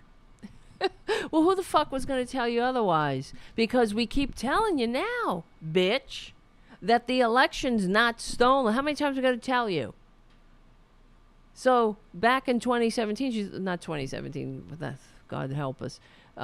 When she was first sworn in, she was like, I was allowed to believe things that weren't true. Well, who's allowing you now to believe things that aren't true? Because you're still believing things that aren't true.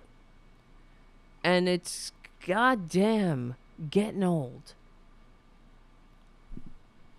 I mean, come on.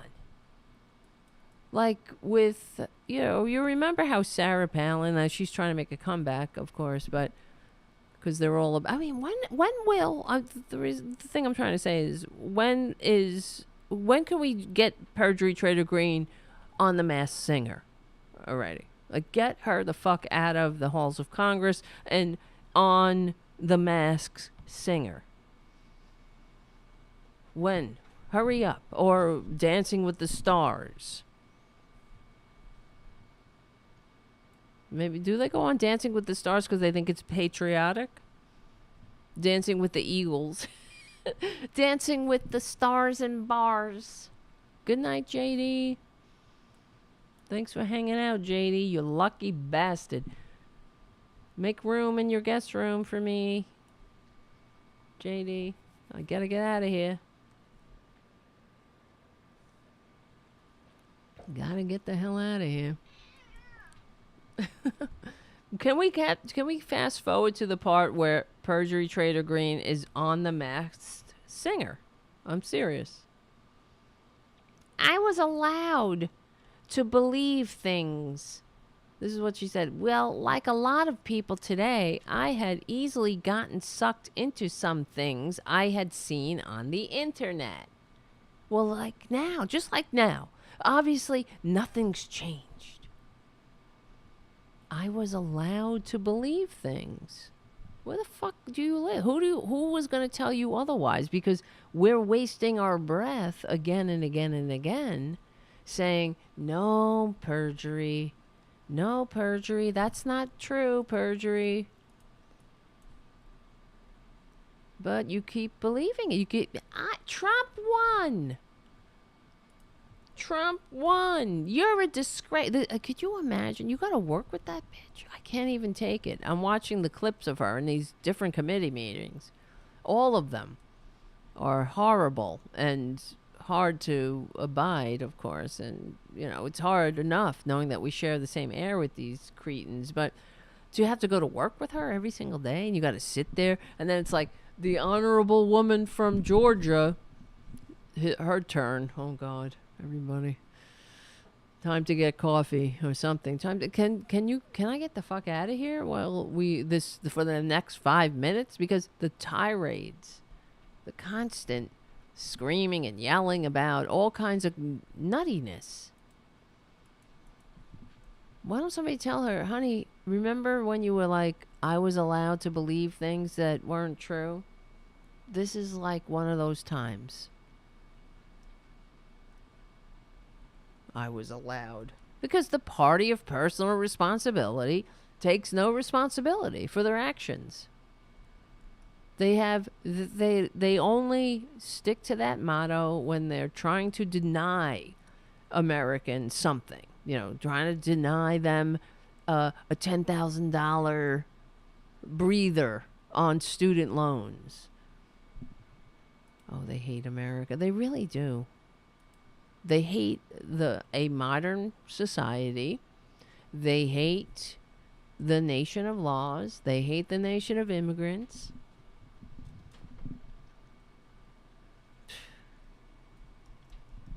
And then I do wish that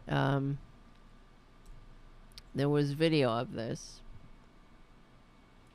But she tweeted, let me see. Chandler Green says she was at a restaurant. She tweeted yesterday, I was attacked in a restaurant tonight by an insane woman and screamed at by her adult son. Oh, I wish there was video. They had no respect for the restaurant or the staff or the people dining or the people like me, who simply have different political views. No, it's not that simple, honey. It's not that simple anymore. You might have simple political views because you're a simpleton, but this ain't that simple. They are self-righteous, insane, and completely out of control. I was sitting at my table, working with my staff, working with them, oh, God help them, and never even noticed these people until they turned into demons. Well, maybe don't be a fascist, No safe spaces for fascists. That's my motto. People used to respect others even if they had different views, but not anymore. It's not she ends. Our country is gone. Yes, it is gone. I agree with you there. When fascist insurrectionists who hate America like you are squatting in the halls of power because of you district shopped a completely gerrymandered district and ran unopposed, and is such a pull yourself up by your bootstraps. Your daddy's business loaned you $1 million for your campaign so you could run ads where you were shooting guns at a Prius because you have fucking nothing to offer. Because you're living in a cuckoo land in your mind, and you're trying to project that mind onto reality. Like we're in some kind of moron matrix. So anyway, I thought it was interesting that, because the lack of irony, they have no, they don't look at themselves. That takes a level of maturity that they don't have. And David Hogg, the survivor of the Marjorie Stoneman Douglas, one of the massacres, we have one every day here, more than one really, wrote back saying, man, that sucks. I was attacked and screamed at in 2018 by an insane woman named Marjorie Taylor Greene. She had no respect for the privacy of me as an 18-year-old school shooting survivor or my staff. She was self-righteous, insane, and completely out of control. Remember that? See, she has no decency. Let me see if I thought I had that. Remember that? Yeah. Oh, no. Marjorie. I thought I had the clip of that. David Hogg. Yes, here we go. Yeah. David, why are you supporting the red flag laws? Isn't she a horrible person? She's like a garbage person. Red flag gun laws that attack our Second Amendment rights. And why are you using... Oh, I hate that. Where's that fucking video?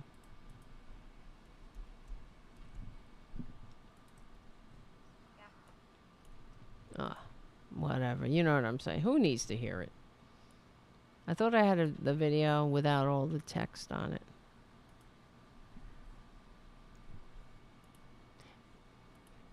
I have Second Amendment. If school zones were protected with security guards with guns, there would be no mass shootings at schools. You're a survivor of a school massacre. You're a young person. This young man had to get through this horrible experience, this traumatic experience. He obviously has PTSD, and he says that he does from it. And then you gotta, you're doing all you can to prevent another mass shooting when these tedious traitors like Perjury Traitor Greene find you in the street and follow you, peppering you with all kinds of sick nonsense. the fumes, the flies, the snakes that come crawling out of her mouth. And I'm a gun owner. I'm a Second Amendment believer. Well, what well-regulated militia are you in, Perjury? That's what I'm talking about. Like, I'm so tired of Democrats. I'm bringing it back to them because when we have to hear this shit, why don't they say, well, what part of a well-regulated militia is a live shooter or an active shooter? What part of a well-regulated militia are you in? Where's your well-regulated militia, Perjury? Where's your, I'm a Second Amendment psychopath. That means because I'm an infant and don't read and I only pick and choose what I want to pick and choose because I'm about everything. They pick and choose from the Bible. They pretend to worship. They pick and choose from the Constitution. They pretend to respect and love. Just like they pick and choose patriotism. In patriotism, you know what they pick and choose? Stars and eagles. That's it. That's the best they got with patriotism. Not, they wouldn't understand that being a patriot means not harassing the victim of a school shooting, the survivor, a young person who has PTSD, not following them down the street like a psychopath screaming, I'm a Second Amendment. I'm a gun owner. I love guns. That's all I love. I love guns and Jesus. Don't you know? I'm a Christian. Gott mit uns. Don't you know that, David? Gott mit uns. I'm a Second Amendment. I'm a well-regulated militia. Gott mit uns. And for those who don't know, that was what was written on the Nazis' belt buckles and other accoutrements. God is with us. Is what it means. I just hate them. Legally and peacefully, I do. I want them to get the help you need, man. Secede, do whatever you gotta do. But Perjury Traitor Greene is like, we need a national divorce. It's for the best. We need a national divorce from you, Perjury. You see, the center of the universe is a very crowded place filled with fascists, Republicans, and they don't get it that, we will be fine without them. It's them. The problem is you. It's like everywhere you go, like in the rooms, I'm in recovery. So it's like, you hear stories. People are like, well, then I went to New York and everything was the same. Then I went to California and everything, was the same insanity. And then I went over here, and then it's because you're the problem. Everywhere you go, there you are. If you're sick, then you're sick. So you're like Perjury Traitor Greene. Everywhere she looks, it's crazy. Everything sucks.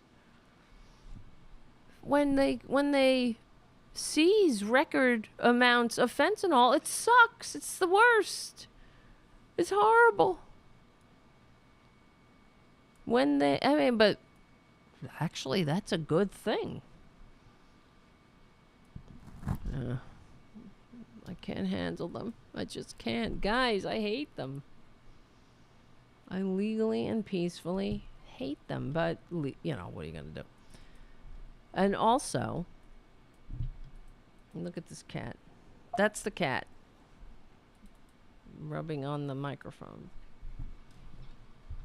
Well, here's how much... Well, I'm sure you've heard other things that are going on. Like Matt Getz puts a Chinese propaganda newspaper into the congressional record.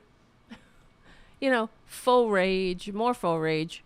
This is how stupid they are. It made me wonder how much Russian propaganda is in the congressional record, because thanks to Republicans, I'd like to submit this statement that comes straight out of Putin's ass, for the record, because they hate Ukraine, you know, they hate anything that has to do with freedom and democracy, and they love autocracy, and they love fascism. Trust me, it's the truth. The only thing that is separating them from, you know, having outright full-on authoritarianism, fascism, off the chart, you know, death camps, the whole nine, concentration camps, is environment and opportunity.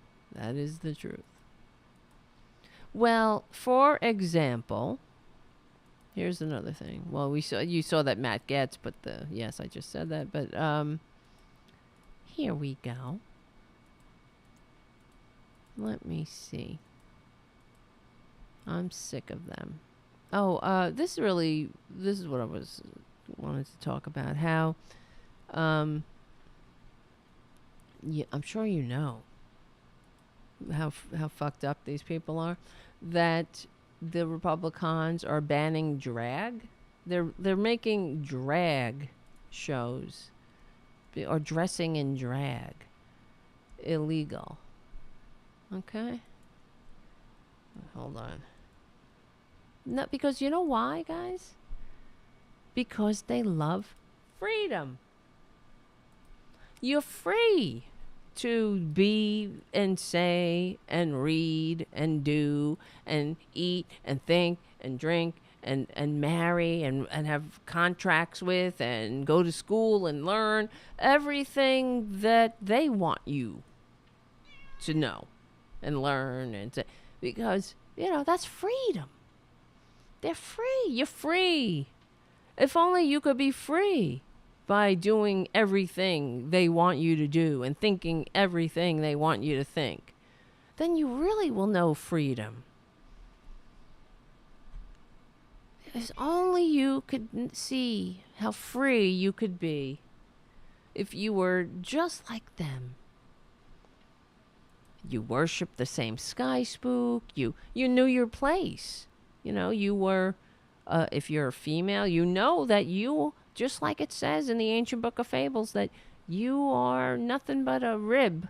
You were made of a rib. You are a, you know, you're there to serve your Lord, like your Lord serves the Lord in heaven. It says it in the ancient book of fables that was written by a bunch of dudes who, I don't know, didn't know what a fucking germ was. They didn't know, you know, what happened to the sun at night. They thought maybe a big giant lizard swallowed it. But here we are.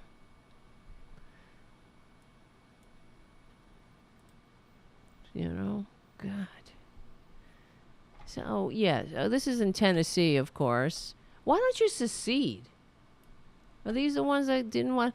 Oh, are those the I'm from the government, I'm here to help people? They're terrified of that? Except when it's telling you you can't wear drag. You're not free to have a fucking drag show. You're not free to go to a drag show, to be in a drag show, to... Like they... What? I can't even believe where I live. Well, I don't live in Tennessee, but I live in this country, that Tennessee's a part of it. No, in no part of my being is that kind of shit. So why would I want it in my country? These people are sick. But everything about them, it's you know, it's either a projection or it's a confession when they're attacking normal people. But they're utter and absolute hypocrites. They can't handle freedom. They hate freedom. How long have I been saying this? And this is case in point. This is an example. They don't seem to understand. You're not free to dress in drag. You're not free. You're not free to go to a drag show. You're not free. Just like if you're not free to go to a doctor when you're sick. You're not free. You're not free to have an abortion when you choose, you're not free. So let's see. Tennessee governor. This is from Vanity Fair, and I'm sure you saw that a photo came out of this Tennessee governor dressed in drag. Tennessee governor set to ban drag shows would rather not talk about the time he dressed in drag. Of course not. Because freedom for me, not for thee. Tennessee Governor Bill Lee announced on Monday that he will sign a bill banning drag shows from within 1,000 feet of public parks, schools, or places of worship, because that is so offensive to Earth and the sky spook. If the sky spook sees a peepee that's an outie, dressed in or adorned in a traditionally female accoutrement, attires and baubles and trinkets and shit, that sky spook is gonna smite us like motherfucking fast, man, like as quick as anything. You wait, as quick as Donald J. Trump is the president, is the legal president. You better believe it. As quick as Donald J. Trump will grab you by the pussy, this giant sky spook will smite you. If he sees that your outie pee-pee, if your pee-pee's an outie, you gotta put it in a pair of pants. That's it. Period. End of sentence. I don't want to see no lacy underwear on that outie. I don't want to see a skirt, a mini dress, a ball gown, bobby socks, and a poodle skirt. None of that shit. I don't want to see it. Because we are free here in Tennessee. And no, not only that, well, if a child sees an Audi, somebody who has an Audi, not that they will see the Audi, but we want everybody to know that peepees in Tennessee are respected as either male, or I don't even know why we care about this shit. We live in a shithole state. You know, there's, I guess, meth labs around every corner, but poverty's through the roof, unemployment. Right now, I'm sure there are a whole lot of Klan rallies happening in Tennessee, but as long as the peepee, we're very, very focused on the peepee here, like infants. You see, peepee. You know, when you think about a baby, right, a toddler, and let's just pretend if some of you guys might have toddlers. I don't have children, so I know toddlers. I knew toddlers. I've encountered toddlers. I have nieces and nephews. I love toddlers, but just imagine, they're playing a game someday. Play you could tell them play government. If toddler, I'll just use my nieces and nephews' names.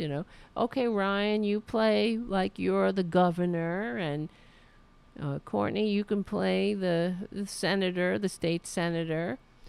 Jack, you could play the, you play the representative from that district. So, okay, and scene, let's end the scene. And you know what they were going to do? You know what the toddlers would do? They will come up with laws about peepees, won't they? Pee-pee's got to do this. Pee-pee. If you got a pee-pee. Right, exactly. Paradu on the chat. Show me yours and I'll show you mine. 2024. That's it. Because it's like, this is what happens when toddlers run governments. You know, that's why you gotta have, like, we don't let toddlers drive. We don't let adolescents drive. You gotta get to a certain level of maturity. And then you have to prove your proficiency and pass a test to get behind a wheel. Not that you have to do that with a gun, though. Okay, don't get me. Oh my God, this fucking country. Yeah, but you have to do that with a two-ton deadly weapon that can kill people, but you can't. You don't have to do it with a 15. Not even. I mean, how much is a AK? I used to fire an M16 myself when I was in the National Guard. It's, I don't know how many pounds it is. 7 pounds, 10 pounds. I can't remember. But, you know. Anyway, whatever. Keep going with the PP. But you see what I'm saying? And they will form. That's right. Winston, give them a chance. Well, the toddlers will form the PP police.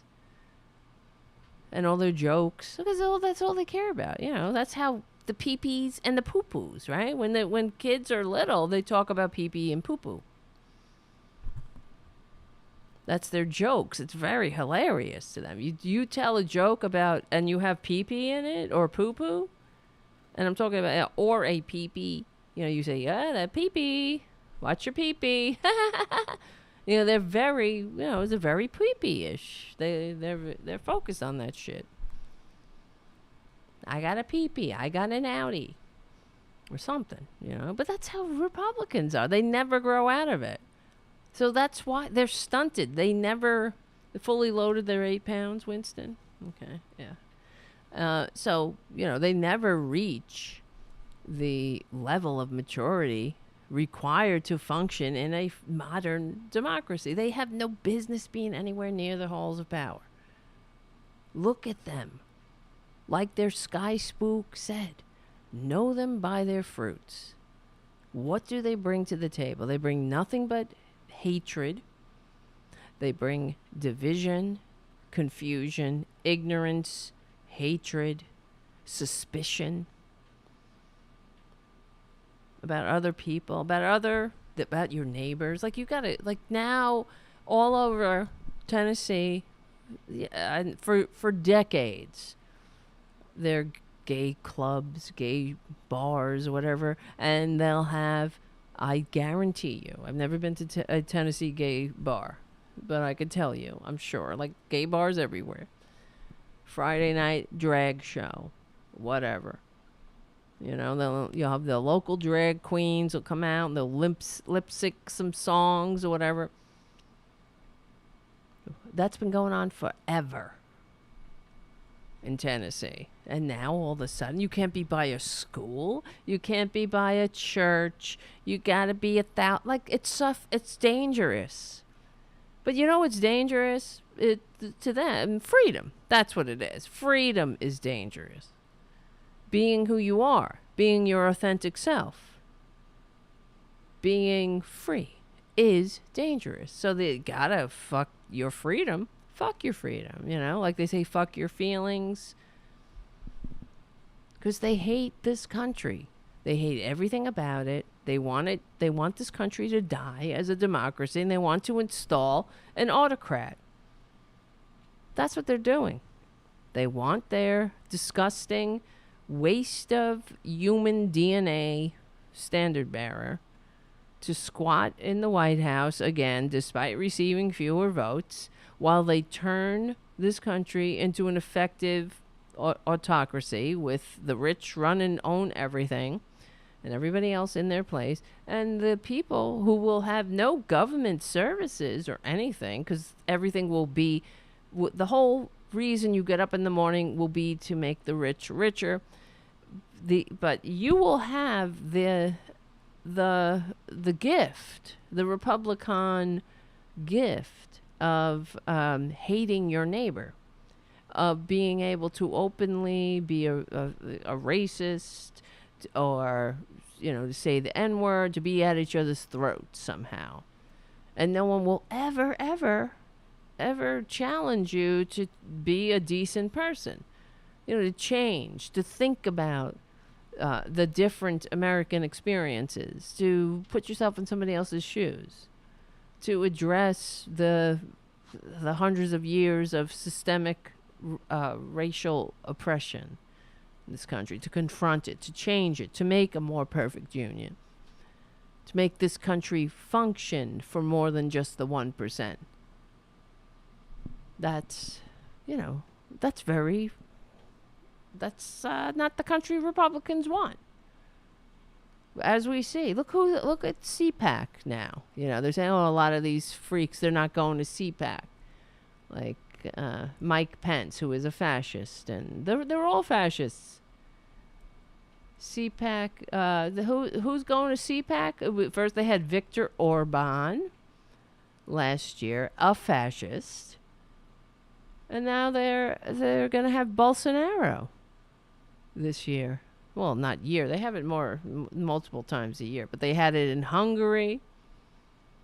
And the right-wingers, the propagandists at Fox News did their show from Hungary saying, it's such a fucking dreamland here. If you are a fascist, if you're not in a targeted minority group, then you're not having a good day there. Just like in Nazi Germany, just like in their, in the countries of their heroes. They don't ever look at democracies and,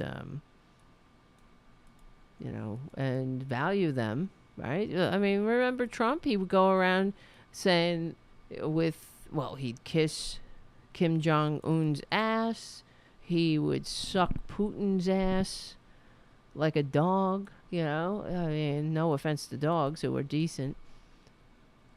All of that. And then when he would get with our Democratic allies, he'd be like, pay up. Yeah, they got no, you give me $20. You got $20? They're deadbeat. Fuckers.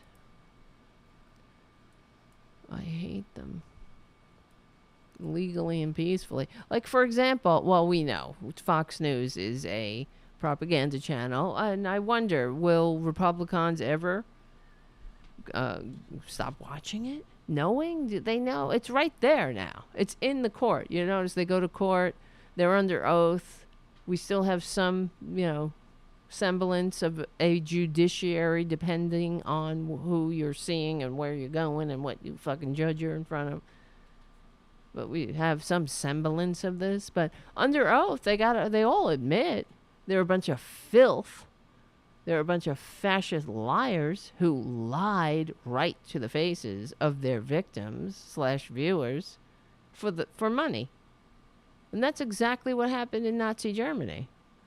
The industrialists, the big business, the banksters made these unholy bargains with the Nazis. So they would, they were supplied with a lot of slave labor and whatnot. What is so different? Nothing. With these fascists lying to their viewers, counting on the stupidity of their viewers, making them stupider, making them angry, stoking hatred against this country. Now, if after these stupid proud pricks are going to jail for sedition and shit, or seditious conspiracy, why not Fox News? Not just, they're in trial, this Dominion trial for what do they say? Actual malice, for defamation.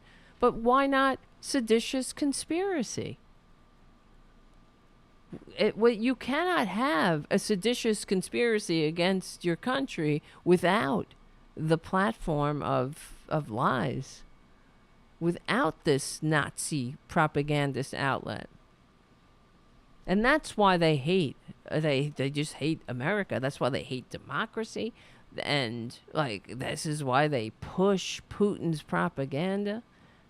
Like, here's Perjury Traitor Greene on Fox, on the sewer. Be fighting still a year later, a pretty lonely battle on the Republican side to wake up your own party to what they're supporting, which is Joe Biden's chief and craziest policy aim. Like, what is this? Well, it doesn't. They're talking about Ukraine, okay? Supporting Ukraine is Joe Biden's chief crazy policy aim. Because, you know, it's like they're so fucked up. They hate America, they hate democracy. They think it's fine that this autocrat like Hitler walked into Poland. They think it's fine that Putin is trying to overthrow Ukraine. So anyway, here's what Perjury Traitor Greene has to say. Feel very lonely from my standpoint, Tucker. You know, we just heard Mike McCall, one of my colleagues in Congress, talk about bipartisan support for this war against Russia and Ukraine. Yeah, there's bipartisan support among the American people, and that's support for our country, our border. What a bitch. This war against Russia, you understand? This is that's a Nazi. You're a Nazi, Perjury Nazi Greene. That's what the Nazis said. Oh, they didn't attack Poland. Poland attacked us, and we had to defend ourselves by invading their country. If this were the 30s, who do you think she'd be supporting? One of my colleagues in Congress talk about bipartisan support for this war against Russia and Ukraine. This war against Russia? That was Tara Jr. He just changed the camera. What the fuck, Junior? Hey! Now my camera, everything's fucked up. How did that happen? I don't even know what... Junior, I'm sick of your shit. It's like having a meltdown. Stop it. Get over here. Shut up. No one wants to hear that shit. No one wants to hear... Meow. I don't know what that was. Where am I? This war against Russia. The war against Russia and Ukraine. Isn't that crazy? The war against Russia. Oh, are you back? Are you saying sorry? You're a piece of work, buddy. I love you, though. I do love him. He's so fucking annoying, though, at this time. Why are you being annoying? Why can't you be nice? I know, you want to be pet. I get it. I get it. I get it. You like that. You want pet. Pet, pet, pet. Why are you biting me, though? You can't bite the hand that pets you.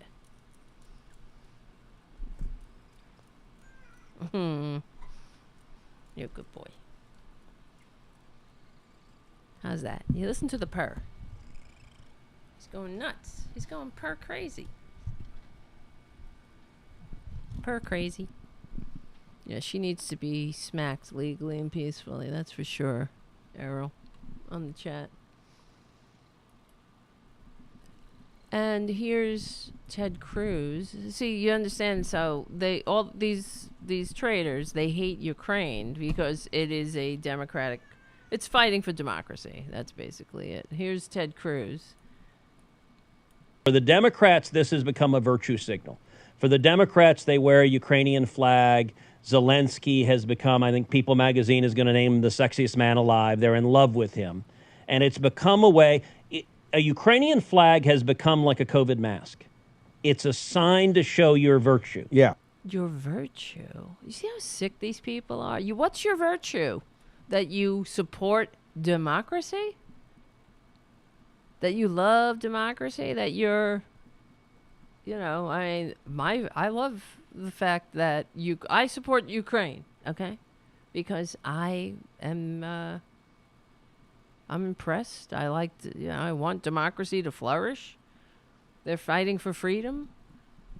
It's inspiring. It's, you know, I look at that country and what they go through and what they're in it together. I mean, that's, you know, that is inspiring. And Republicans, again, they don't like that because they don't want any of that. They would what inspire. It's like wearing a mask, meaning like they wouldn't pull a hair for this fucking country, much less wear a mask to protect another person from dying, an American from dying. They don't give a shit that 1 million people died.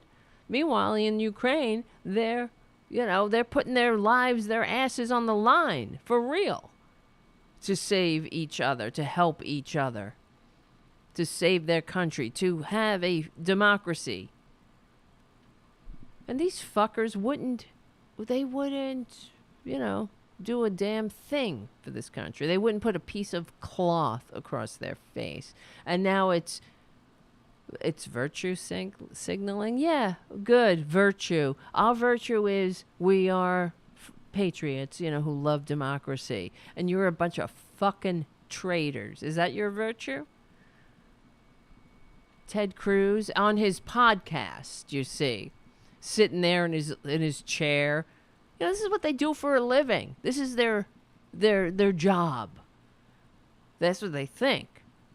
Because they understand, like all Nazis, that all they have is the media. You know, now they make their own media. They got to have their podcasts, their little platforms to push their poison into the ears of the idiots who will vote for them. So I'm here to say that shame on you if you do, if you fall for it. It's a virtue that, what's fucking virtue? What virtue are you signaling? Oh my God, stop. Junior, hey, cut it out. He's not going to listen to me. What virtue are you signaling, Ted Cruz? Right? That you hate America? You hate democracy? That's the virtue. They got no virtue. You know, everything sucks. America sucks. Ted Cruz is the one that's like, our military sucks. We should be like, I wish we were like the Russian military. They're very manly. You know, this propaganda recruitment video that they had that Ted Cruz was jerking off over. Then you have the reality of the soldiers in Ukraine, the Russian soldiers being captured and they're being videotaped or they're being, you know, recorded. And the Russian soldiers are, you know, they're just young kids sitting there crying for their mothers. Why can't we be like them? Our military's so woke. Fucking Republicans, you know? Fuck. All right. Guys. I gotta get unconscious. Because when I'm unconscious, there are no Republicans in my dreams. Unless I'm having a nightmare. Then we have Republicans. Right, Junior? And then first I got to spend about 15 minutes petting this abusive cat I have.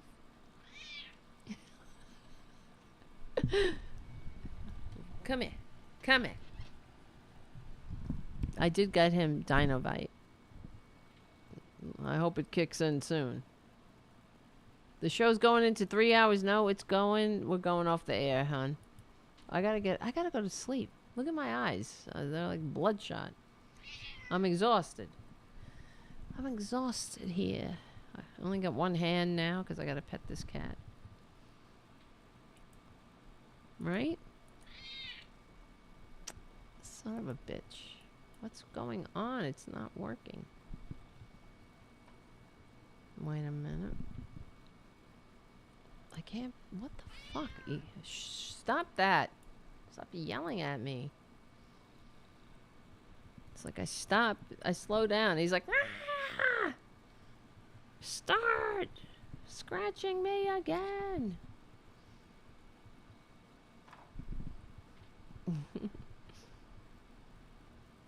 There is something to be said about cat videos, though.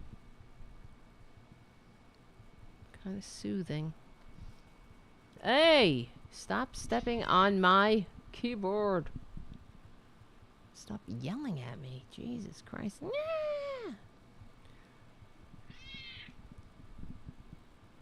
Where is your head? Look at that face. He's so cute. Why are you so cute and abusive at the same time? Why? Explain these things. Alright. Alright, guys. Listen. Become a patron at patreon.com/TaraDevlin. I'm shouting it into the mic. Please. Oh, I'm sorry, Mr. Shuggy. I'm sorry, Pookie's mommy. I know what you mean. I have many of those broken hearts myself. And that's why when this one annoys me, I'm like, well, you know what I'm saying. Like he's annoying me now. Cut it out. All right. Will you ever listen to me? No. All right, listen. Become a patron at patreon.com/TaraDevlin. Keep the show going and growing. Check out. That's right, more patrons, more shows. That's how it goes. That's a good rhyme. I just made it up. With the help of Haiku on the chat. Thank you, Haiku, for being a moderator, and also for sticking by Tarabuster for all these shows. I don't know what I'd do without you. I really don't. And everyone, remember. We'll be here. We'll be here on Friday, 8:30 p.m. Eastern. If you can, please share the show. Give the show a good review on iTunes. Where did that come from? iTunes. And Haiku. That's like the Republican site. APS Radio News is a sponsor of Tarabuster, and also they host the show over there as well. Check out APS Radio News. They have other shows. And yeah, it's a media aggregate outlet. And remember, we will win. Yes. I do want you to share the show with your friends, though, if you can. Ow! You just stepped on my goddamn computer. Because we are on the right side of history. Even though Tara Jr. doesn't know it.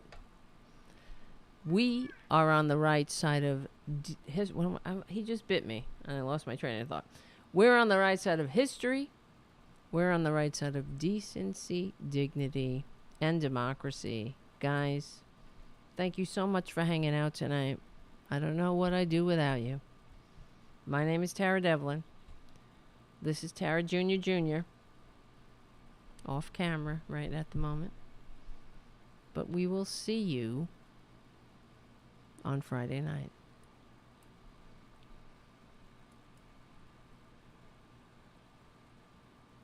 We stick together, we win. I forgot that part.